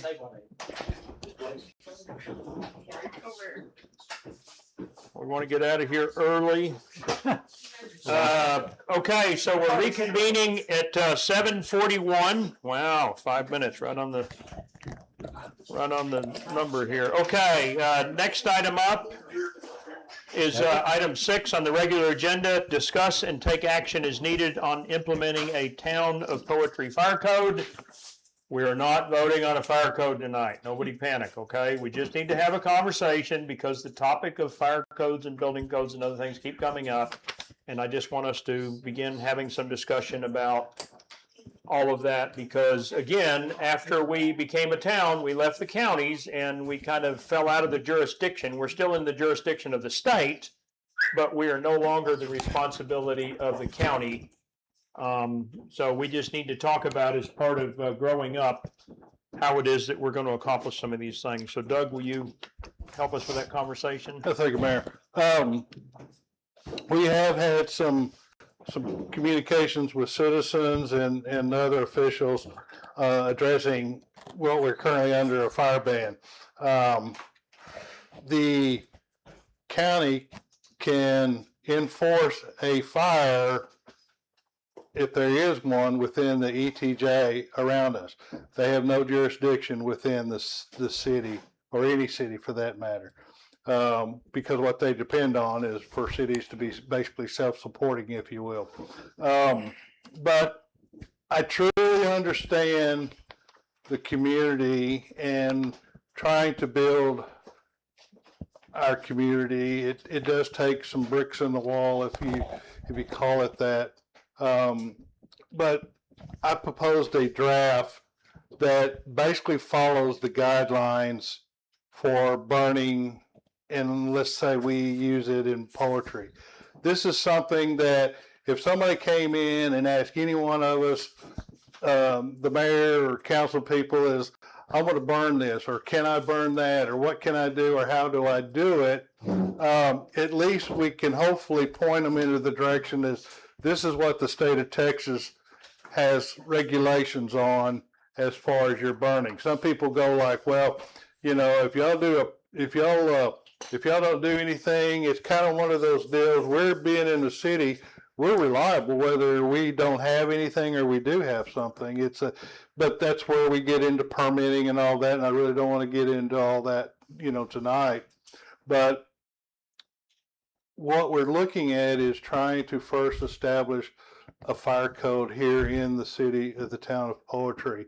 This gives us the ability to at least bestow upon guidelines for people that are coming in and want to know if they can do this or they can do that. This is a draft, and once again, the mayor feels like we can. I didn't. Neither. What's I that? didn't send it out. Oh, well, that's what I say. I'll get it to the rest and let them look at it before we actually get it, legally Yeah, we're posted. not voting tonight. No. So, but it's regulations that if I'm going to burn, how do I burn? 300 feet from a structure, the circle's got to be so big, or, what can I burn? And I know all of us like to burn our brush and things like that. That's, great to be able to have, and then it addresses if you don't have trash service, then you're okay to put it in a barrel. But what I'm saying earlier on about liability is, at least if we have something here, hopefully in a little while, that we can have some guidelines and approve a fire code, at least we have that liability, because, I don't want us to be in trouble and somebody says, well, I was burning my brush, it got out of hand, and people may think that we'll be liable for it.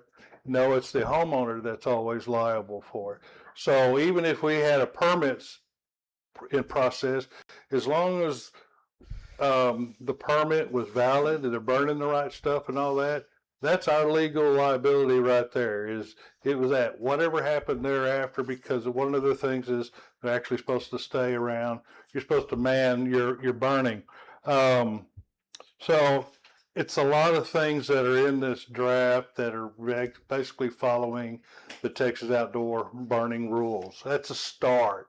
And like I said, if we can eventually say, okay, we now want to go to a fire code so we can actually try to help somebody, because if we can get agreements with other counties to say, can your fire marshal came in and all contracts cost money, but if we have agreement for a fire marshal to come in, since we do have a fire code, they can actually do the inspections in the meantime. But rest assured, as y'all heard tonight, we're looking at revenue and and anything that we're creating, I promise you, we're kicking around how we can actually pay for it. And typically what can happen is if we can establish permits and fees with that, that would also help us, including, paying for some sort of inspection or some sort of contract that we can be part of to help our community. As I said earlier about the brick in the wall, this is just one brick that we got the foundation, as far as I feel, for the town of Poetry, and we're building it. We got a brick. The fire code's a brick. Let's put the brick in there. Doesn't matter once we got the brick in this place. We can stretch it out in different places. We can put ordinance in the wall and all this, and before you know it, as we gradually build this wall, then we have the wall that completes, the structure. So, Can I ask you a question? yes, sir. Are we talking about a fire code or open burning ordinance? Well, I think he started on an open burning ordinance, which is what he's really. Because I don't like the focused on. word fire code. I'm a fireman, you're a lifelong fireman. Yeah. This city incorporated so we didn't have rules from Terrell. I can't support having more rules in here. Open burning ordinance is one thing. We can follow the counties, right? Just like it was when we was rural. Kaufman County has their rules. Hunt County has their rules. Very similar and very easy to copy.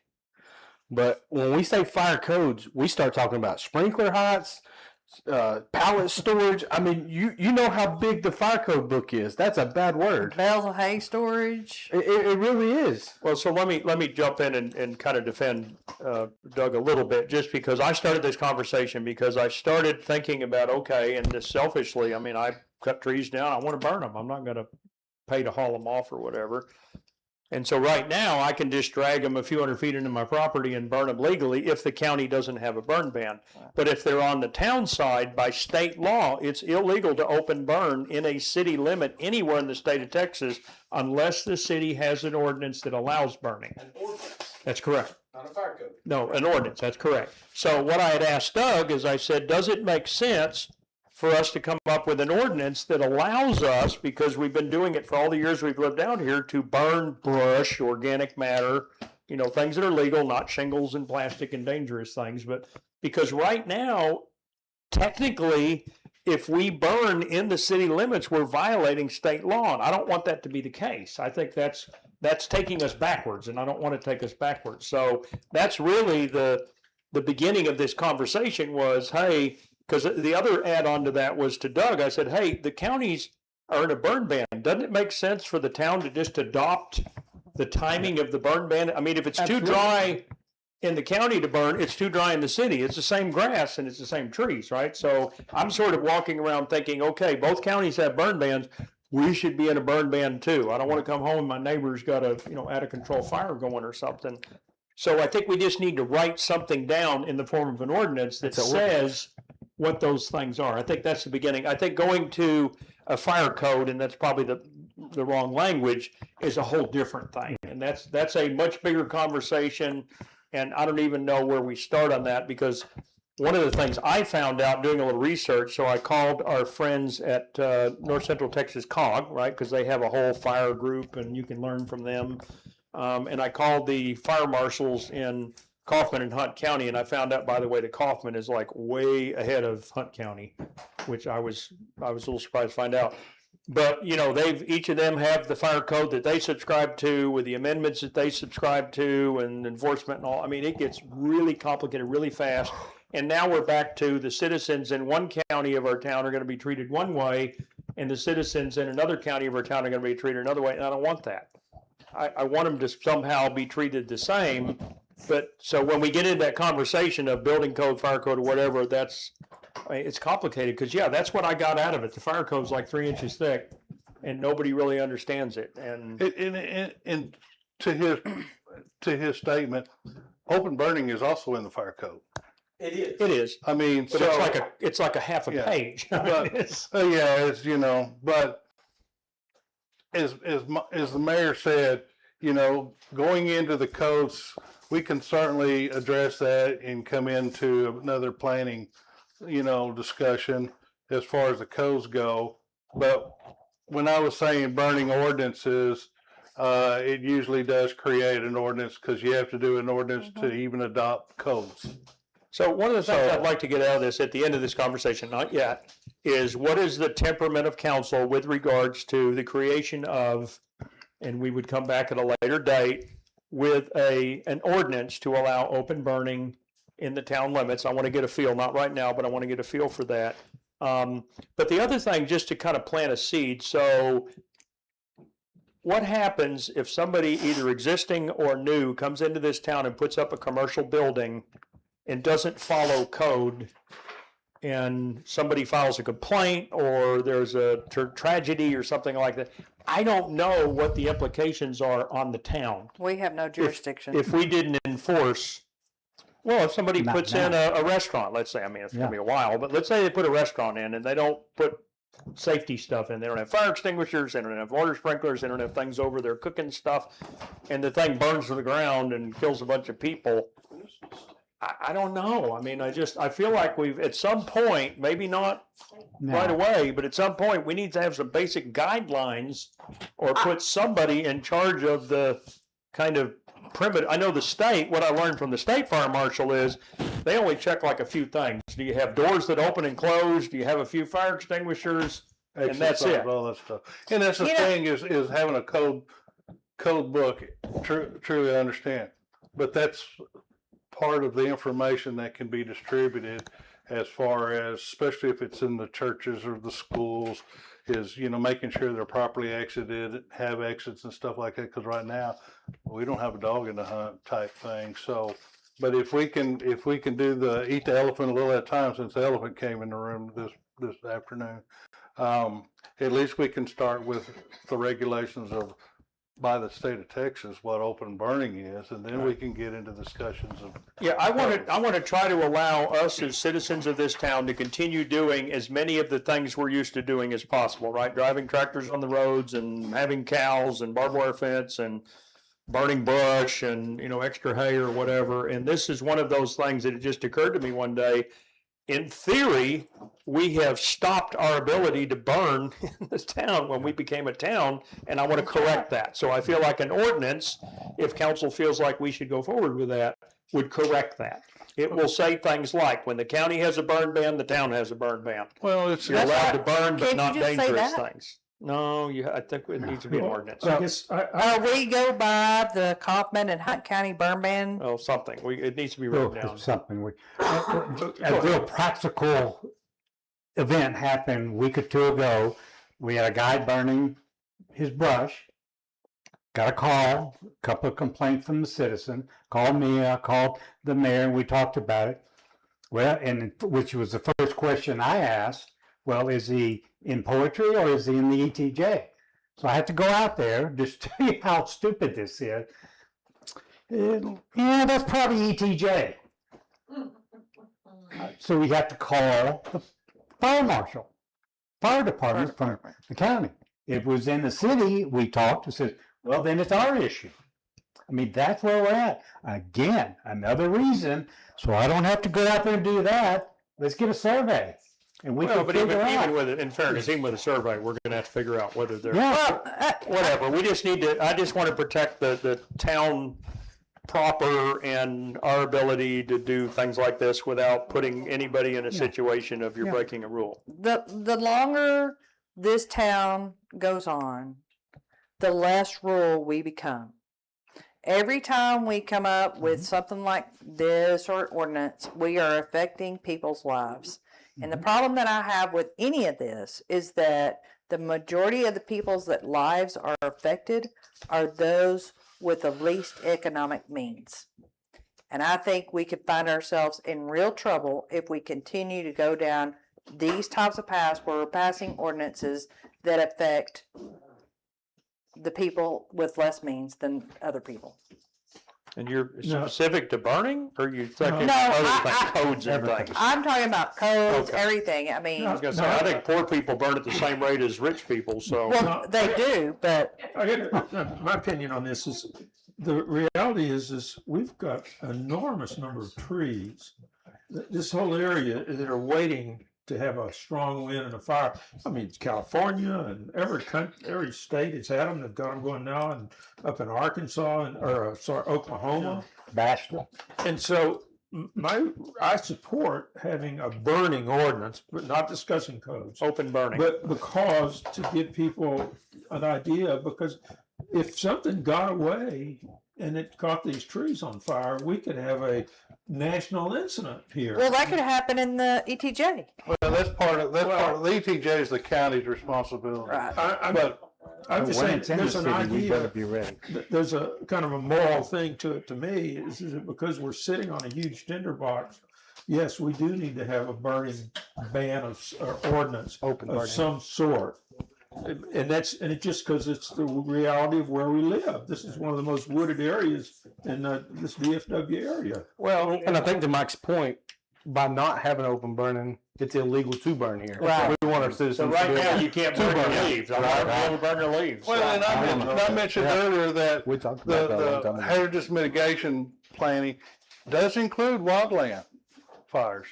And so, if we mark some areas where we have large ranches that are subject to these fires, that's part of a mitigation plan that we can, put the pin on the donkey and say, this is an area that we want to have a plan for.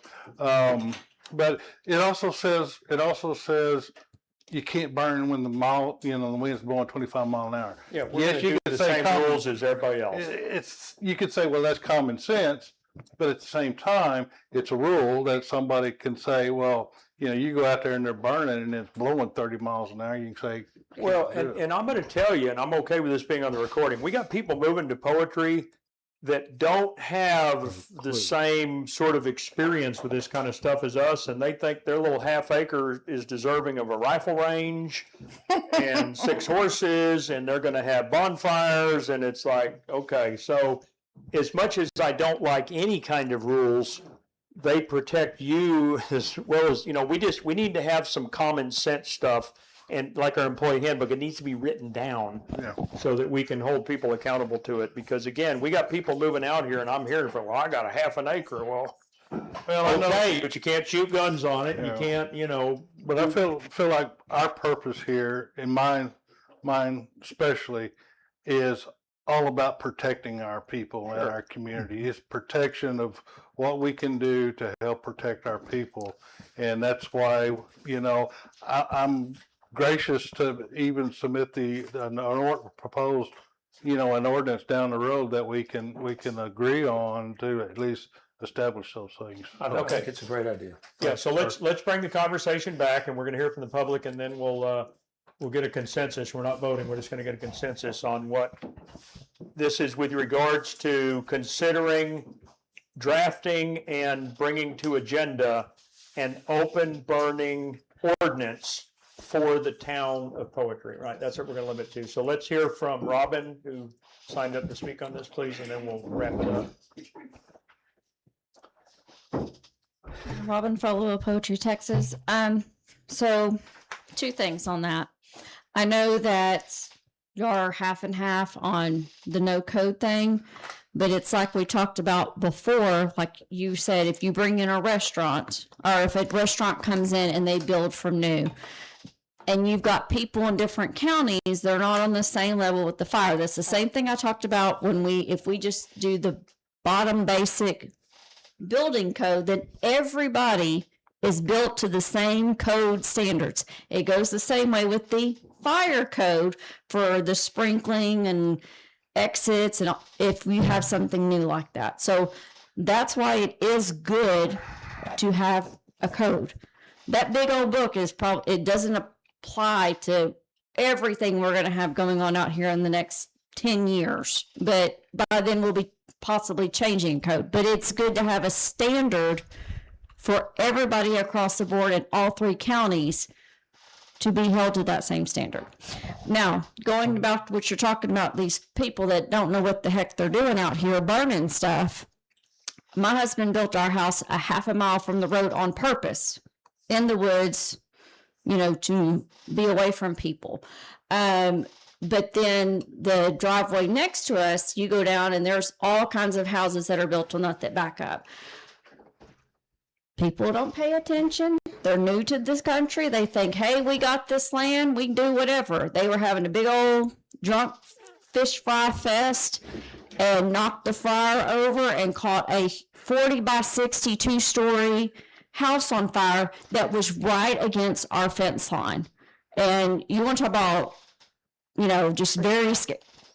There's no guideline. I mean, if we had got to have some kind of guidelines, you've got to be, I mean, I get it, that was an accident, but it literally it burnt the whole building down to the slab, took off into the woods, and was just spreading like crazy.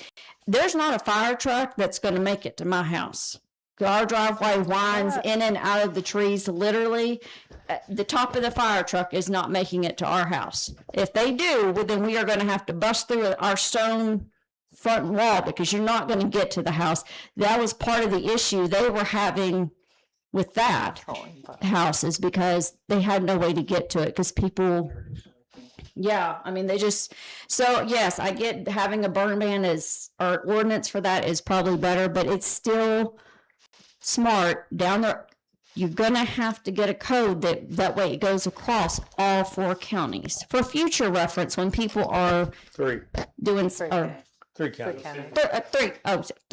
three. Don't add 1. 3. Sorry. But I mean, it's so that you can hold everybody across the standard. Because I deal with my city, and if you have Okay, thank you, Robin. We got it.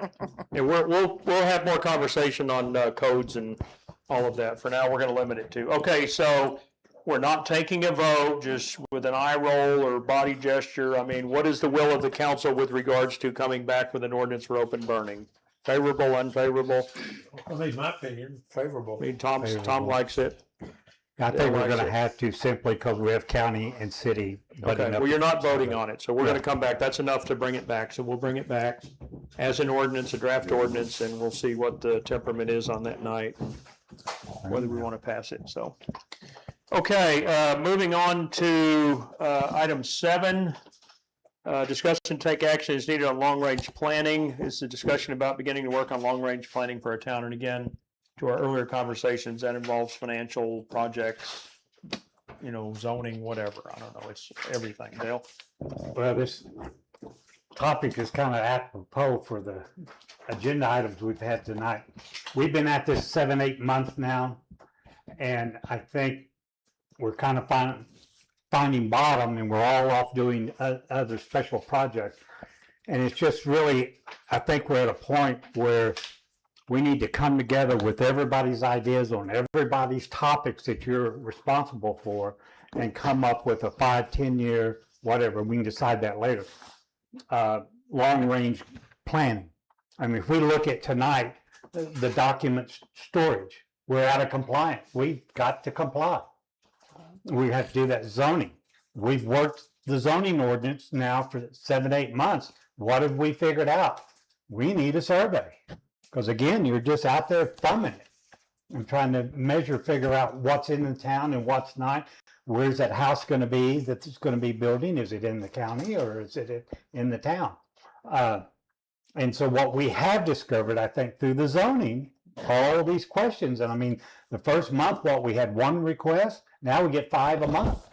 We get probably 1 a week. So, I mean, things are changing in poetry, unfortunately, but we're going to have to come to some consensus here on some items. Talk about a survey. We need a survey. Can we pay for it now? No. Can we pay for a piece of it? Yes, maybe. But how do we get a survey in 5 years? How do we get, how long is that gonna take and where's the money gonna come from? We And- need to update the ETJ map. By law, we're required to update that ETJ map. We're out of compliance as we speak. What was that expense? $30,000, 32, 35, Just for ETJ? just for the ETJ map, engineering that. And if you want to see a copy of it, I've got the estimate. It's 35,000. Center line road's another 52,000, I think. And all of these things are going to cost money. So if we could put our heads together, come up with a 5-year, 10-year, maybe 2 of them, long-range plan. 10-year doesn't have to be the detail that a 5-year does. But we need to come up and figure out how are we ever going to get that survey? Let's start planning it now. Like they said, you can't play basketball without some goals. We need some goals to figure out what we can do. So maybe through the work sessions, council, y'all tell me how you want to do this, but maybe through work sessions and citizen input that we can come up with those goals, because your goals are maybe different from mine or the citizens. And so we need to figure that out. At some point, the discussion you just had, do we need a fire code or just a burn code? Those are things that we're going to have to figure out. Just like in zoning, we're coming through here, we're going to update it. We got to update our maps. We got to update our comprehensive land use plan. All costs money. Just put dollar signs in front of everything we've got to do. A board of adjustments, we've already dealt with that. Well, are we really legally, how long can the town council act as a board of adjustments? We've got to answer that question. And there's some beliefs that we may be out of compliance on that. So that's kind of where we are on everything. So I would just propose, the fire code's going to cost money. I would just propose that we maybe set up a series of work sessions and try to figure out, all the council, everybody kind of come up with your vision.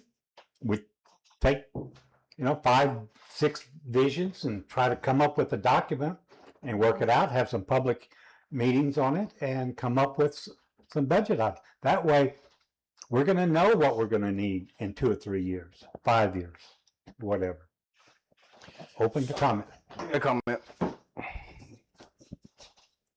Citizen input. You said it, and I think it was resounding in all of our campaigns, and I think it's really how this city operates. Can we subscribe to a SurveyMonkey type platform? Put it on our town website. We can develop that questionnaire. We can ask citizens what's important to them. We can ask citizens where they think we should spend our money. We can ask citizens what their short and long-term desires are for this town, and at least get a bona fide consensus that is, I think those are confidential, as best I know. Yeah, you can make them confidential. But we could spend the time in a workshop, 30 minutes, to say, what are specific questions that we can ask our citizens to guide this council and future councils in the next 5-year and 10-year implementation of our budget, where we spend our money, where we put our efforts into codes or not have codes. But I think that would be a great platform to get some citizen input. I certainly agree with that, because that's where we're heading. Eventually, That's where we got to go. that's where we're heading. Just a side note, because if we start doing prioritizing, and I talked to Tracy when we do our budget, I'm planning on having the sit down with everybody so we can actually mark those down. But I'm recently doing some checks and talking to some people. There's a couple of projects that are coming in, possibly, that are going to depend on how we do our ETJ and our surveys.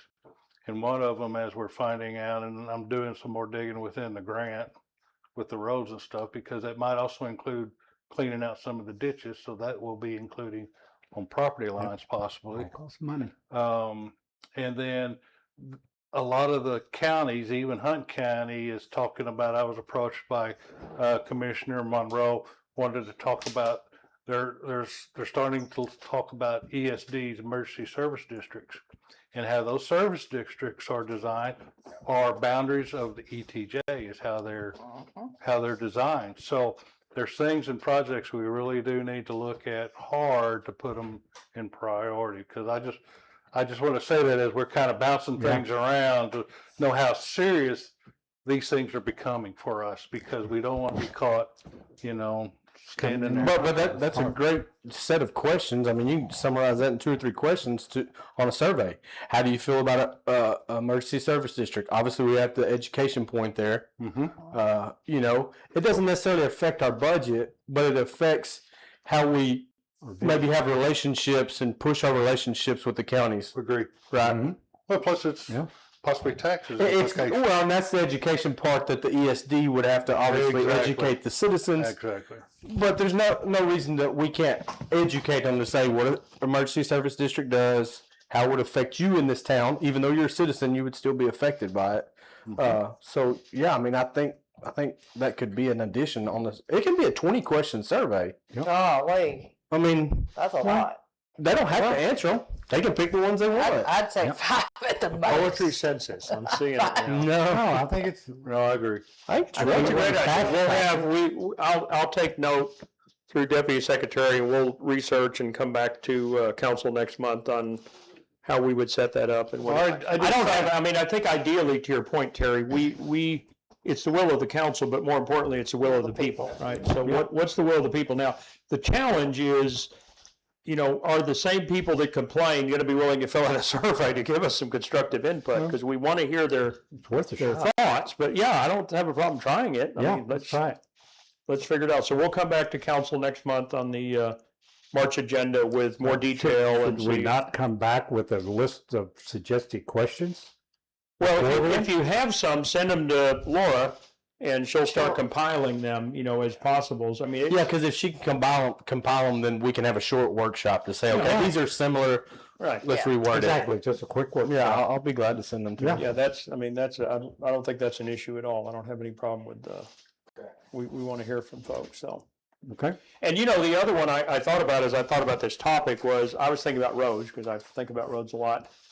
And I was looking up, and, according to who knows who it is out on the internet, chip seal roads are expected to last, depending on how much traffic they take, maybe 15 years, something like that. Asphalt roads, maybe 20 years, something like that. And I thought, okay, so let's pretend we have 20 miles of road in the town that we're responsible for. If we replace one of those roads, 1 mile of road every year, and a mile of road right now is about $500,000 to build. That means every year we need about $500,000. And so as part of our planning, I think that's a reasonable question. I mean, because what's happening is, now we're going to try, just so nobody panics, other strategies between now and then, like resealing the roads and other things to buy us as much time as possible. But our roads are not forever roads. They're coming apart. They're getting old, and at some point, we're going to need more than $50,000 or $60,000 a year to keep them going. We're going to need larger chunks. I don't know where that comes from, grants and whatever, but I think we should at least include that in our planning. It's like, how do we think, TxDOT, I don't know. I mean, can we get help from other people, so on and so forth? Otherwise, we're just going to watch the roads just deteriorate, and we don't want to do that. I mean, as others have said, roads they're pretty important to me. They're pretty important to you and most of the people that live out here. And I think as new people move out here, the expectation is going to be even greater. They're going to be like, hey, in Heath, we had really nice roads. It's like, well, you're not in Heath. They're coming in. You're not paying the taxes you paid in Heath, but, we do need to keep them up to a reasonable level. And I don't think it's a negative thing to at least ask the question, so if you want to pretend the roads last 30 years, I don't care. So now you need, $300,000 a year or something. But at some point, we're going to have to start categorizing roads for replacement, grind them up, restabilize, repave, and right now we got enough saved up to do about 100 yards. And I don't know whose house wants to have their road repaved, but it's not going to go very far. So we gotta think bigger than that. Okay, Well, other and discussion before we go to citizen? to that point, when we've got people hauling rock to like I'm gonna use my driveway for example. That doesn't do our asphalt roads any good. Nope. You know, trash trucks, I mean, there's all But kinds that's of normal things. commerce. I mean, we're gonna That's right. have those. Yeah. Yes. Yeah. Well, that just means our Yeah, if roads they're get going to a beat job up site, a lot nothing you can do faster. about it. Sure. And the more houses that come, More more traffic. delivery trucks, more Yeah. Traffic, more. Okay, let's go to the citizens for a moment. Robin, you're signed up? No, that was all great conversation. I got. Okay, wow. Thank you. Nailed it. Thank nailed you. it. Nailed it. Nailed it. Okay, any other conversations? So to your point, Dale, we'll see about setting up some workshops. We'll also see about doing a Survey Monkey or something like that to gather citizen input so we Great. can, because as you said, everybody at this table has their list of priorities and some of them probably are the same as each other's, but some of them are probably very different. So we need to figure out what we go attack consistent with the citizens, so. Okay, moving on to item 8. This was touched on earlier. So we are required by state law to have a records management program.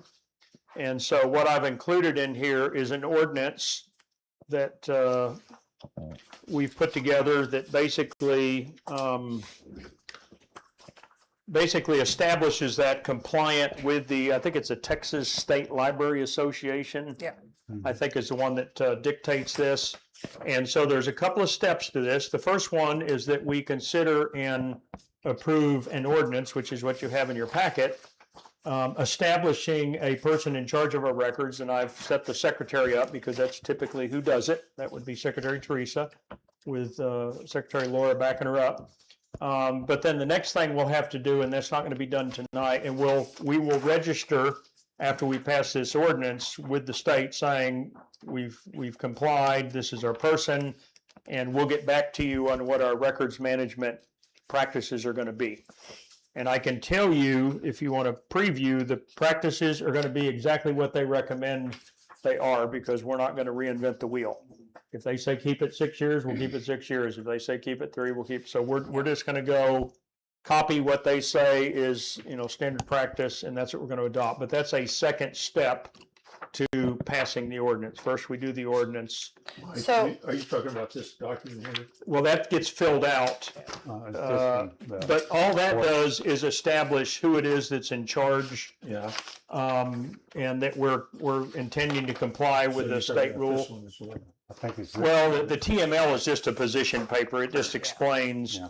that a city is required to establish a records management program under the Local Government Records Act. Yeah, it's an ordinance. Yeah, so it's just something we've not done. We need to do it. We're gonna hopefully do it tonight. So let me ask you a quick question about Mhm. this. Will they be stored for historical value later? Or will we Well, just first we're gonna delete- meet the state requirement, Right. right? If we wanna keep them longer, that's up to us. I mean, So it would be hard copies or, yeah, whatever. I Okay. mean, if we wanna keep, we can do better than, but we can't do less than. right, Right, if they say you gotta keep them for 3 years, we're gonna keep at least 3 years. If we wanna keep them 5, that's on us, but we're Yeah. gonna at least meet the guidelines, sure. whatever those are. So again, we're gonna look at the ordinance. If the ordinance passes, we're gonna fill out the form identifying our town and the secretary and all of that. We'll send it in and say we're compliant, and then we're gonna have Secretary Teresa start finding what our actual management policy is going to be, which is again just lifting somebody else's and adopting it, and we'll be compliant. So any questions on the ordinance? I think it's a good idea myself. Well, it's state law. Yeah, Well, okay, that's another reason, but the reason it's state law is because there's been issues. Right. So. No, that's right.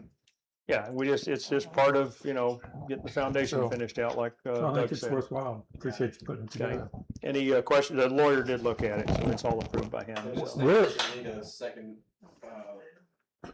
point of contact. Nope, they It just- just says it's town secretary, so one, it's not personal, so if Teresa Right. leaves. Yeah, whoever the secretary is, Is yeah. the deputy secretary too much of a title change that we lose our record. No.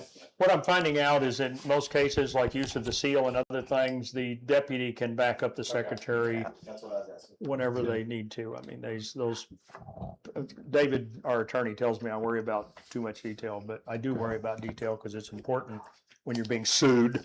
Yeah. And when you're being, held to account, That was my so. only question on this.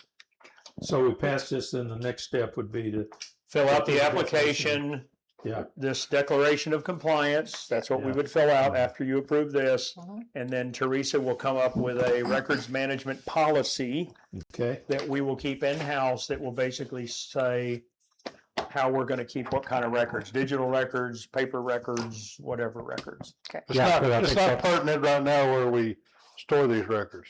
I mean, secured, blah, blah, blah. Well, we're gonna do whatever gotta it tells figure us. it Yeah, out. it has to be Be digitally secure. stored. Well, So that's that's what I the brought big it up. question is, have we thought about any of it? I mean, where are we gonna store this?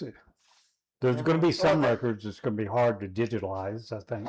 Yeah, well, I we mean, we have we electronic cloud copies, storage. we have hard copies of everything, but we also have electronic. What we don't have is off-site storage.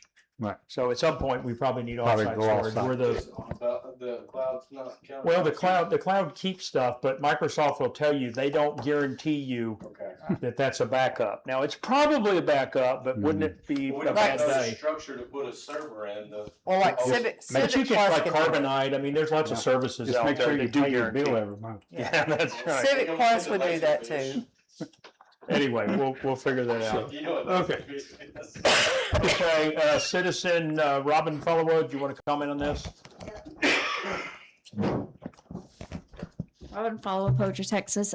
So when I actually worked for the city of Seagoville, which is a very small town, our secretary, I helped her do all the record, we call it record retention. Okay. And so, yes, I helped do all that. And so of course, that was before a lot of digital stuff, but even as a big city, we still do have stuff that's hard copy. We use Laserfish. We send it off, they put it on a disc, then we've got it digital. But we still have file cabinets of stuff that we have that are old, that is for record retention that we do every year.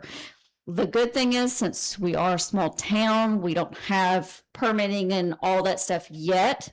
But then again, if we start out where we do permitting digital and not paper, then you're gonna have less for her to do record retention hard copy wise.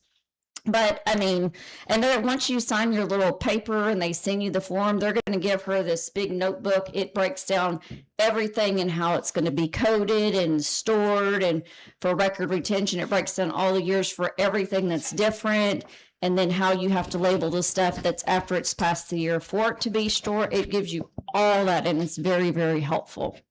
So, and yeah, like you were saying, it's not to one person. It's just who holds that secretary position. But it is also where it makes it easy where people can help the secretary to do record retention. It doesn't restrict that. I mean, Right. so, but yeah, like I said, it's going to be a great thing when, like you said, we've not been 6 full years. So Right. that's why, now it's good that it you're getting it implemented so we're not out of it compliance. Okay, thank you, Robin. Yeah, I mean, one of the things that comes to mind is, I mean, we don't have much for filing cabinets because everything here was donated for the most part, but we can go out to Marketplace and get some good fireproof file cabinets. I mean, you can pick them up secondhand cheap. Yeah. And they'll withstand a pretty substantial fire, and that way at least all our stuff wouldn't disappear. So, we can do some little things like that, scanning them, digitizing, et cetera. So, okay, any more discussion from council? I'll move to approve it. Second. As written. So, Terry motions, second. Tom, second. All in favor? Unanimous. Thank you, council. Okay, we'll get that filled out, send it in, and let you know once we establish our retention policy, what that is, so you'll be aware of it along with us. Okay, final item, number 9, and we'll have general comments, of course. Discuss and take action as needed on an ordinance to formally adopt our existing town seal. I don't know how this sort of popped into my brain, but I just thought about it the other day, and I thought, we got a seal. I wonder if we actually did an ordinance to back it up, because what we don't want to do is wake up and find somebody using our seal in their campaign literature or in their, Sonic ad or something like that. And right now they could. And so once we do an ordinance, it protects us. We don't have to copyright it. That is the copyright. That is a copyright. So Yeah. this is really just a simple formality to say we didn't do anything wrong in the past, but this is just officially declaring this is the seal of the Town of Poetry, and nobody but the Town of Poetry is allowed to use it on anything ever, no matter what, or we're going to come after you. So, And this was just, where did we get this? This is just a standard. yeah, it was some little tiny town. Most municipalities will have. Yeah, it something was like some this. little town, and I cleaned it up and Okay. I'm just curious let where it David came look from. at it, and it's pretty We straightforward. did have a vote on it. Well, we did. We didn't do anything wrong. Don't No, hear me say I'm we did not anything. We saying did that. not do I'm anything just wrong. curious where it came from. We adopted a seal, which is exactly what we meant to do, Mhm. but we've never done an ordinance. All this is doing is it's the equivalent of sending in a copyright Yes. application to protect it. So the way a town does that is you pass an ordinance. So if we pass an ordinance, Question, where'd the ordinance come from? It was just. it was another small town. Okay. I mean, if you I'm look, good. most of the cities around us, and in fact, what they do is they don't just do an ordinance for this, they do it for slogans, they Yeah. do it for their town motto, they do it for anything that's, precious to the town, they put in an ordinance to protect it, because again, you don't want that stuff ending up being misused. So, You so know- Mike, then if we vote on this, then next month, you'll have an ordinance first to vote on? No, This this is is the the ordinance. This one here.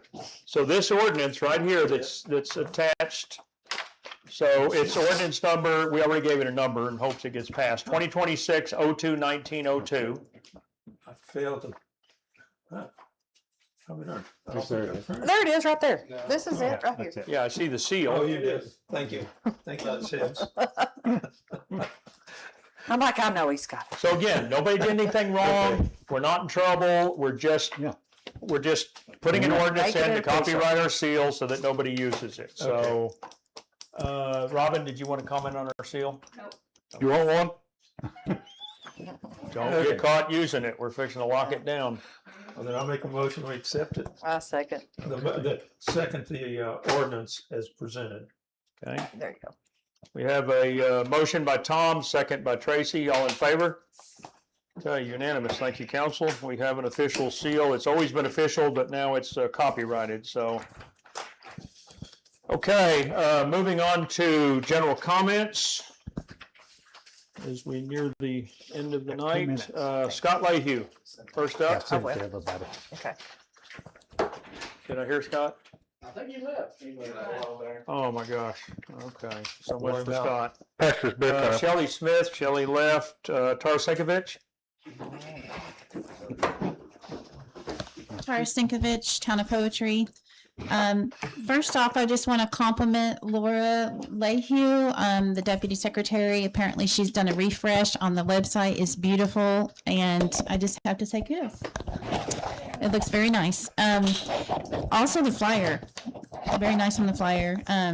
So I just thought I'd say something about that. It was just really nice to see that.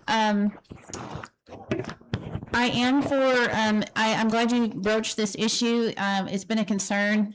We have land that we're like, okay, I guess we need to go 312 feet back to burn. I am for perhaps getting an open burning ordinance so that we're in compliance and that everyone's on the same page. I think that would be a good, but I don't want it to turn into, you can't burn in the town. I'd like it to see, open burning.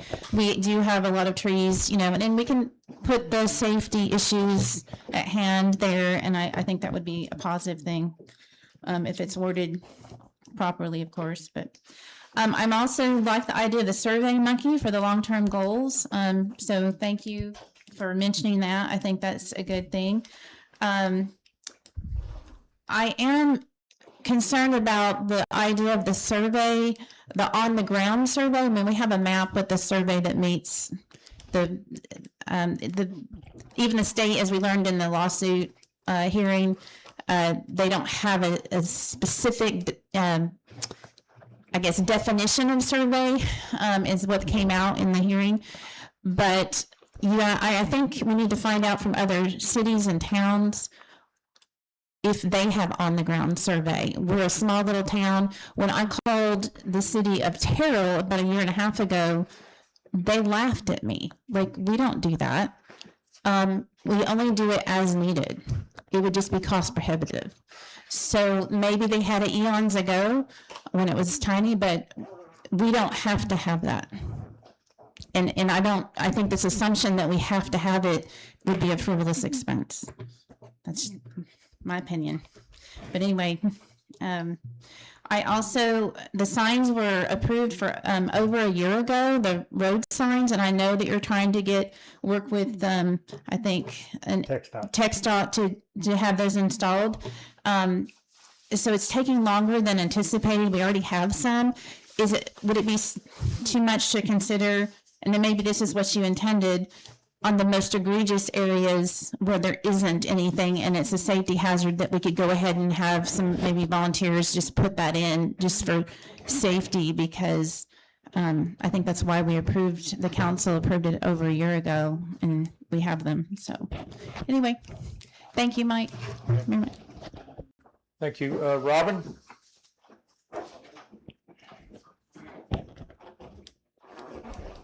Robin Follow, Poetry, Texas. Okay, so just a suggestion back to the 3486 and the intersection down here. I know they said we don't qualify, the lighting. I get that. This is just a suggestion. I'm just trying to think of maybe different avenues that we can try to bring like awareness to that. I get that the ones going this way have the stop sign and then this one doesn't. Maybe is there a way that we can have like the yellow flashing lights? We'll put crime scene tape up. Well, I'm just saying, because, when you go through smaller areas, like if you were going to Commerce off 30 and you take that long road to finally they have sections that are 4-way kind of like that they have at least the yellow flashing. One side does have to stop, but the other doesn't. Maybe we could qualify for that. Just a question you could maybe ask them on that one. My other thing is, I know that going forward on the zoning meetings, they're going to be here, or I guess here, and they're for everybody.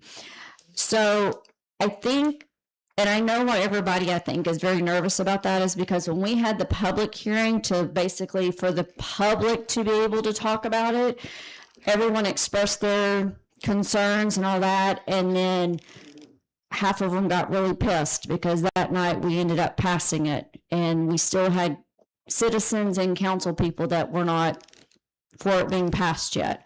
And so I'm just trying to make sure so that we don't have an issue. I'm thinking ahead of time. If we're having a meeting here and we're just discussing and we have citizens listening, and then they choose to speak, even though that's not what we're doing, how are we going to control that? Just like we do here. That's something we have to figure out. Okay. I can see it already happening. I'm just putting that out there as a general comment for us to be thinking ahead, because we know it's going to happen. We all could be discussing something and someone, which they have the right, and I know you said get it to them, but that doesn't mean that we're not going to have people start speaking and then overtalk, we need to have an idea. As a point of clarification, because we don't want to get into a banter here, but I will let Dale and Tom and the committee determine whatever additional rules we need, and we'll just make sure that everybody is clear on what those rules are. Okay. Other than that, Tracy, I want to thank you for really digging into the budget part and giving us all that kind of information. I think tonight was a really good meeting. I think we all got a broad of information and how things are going.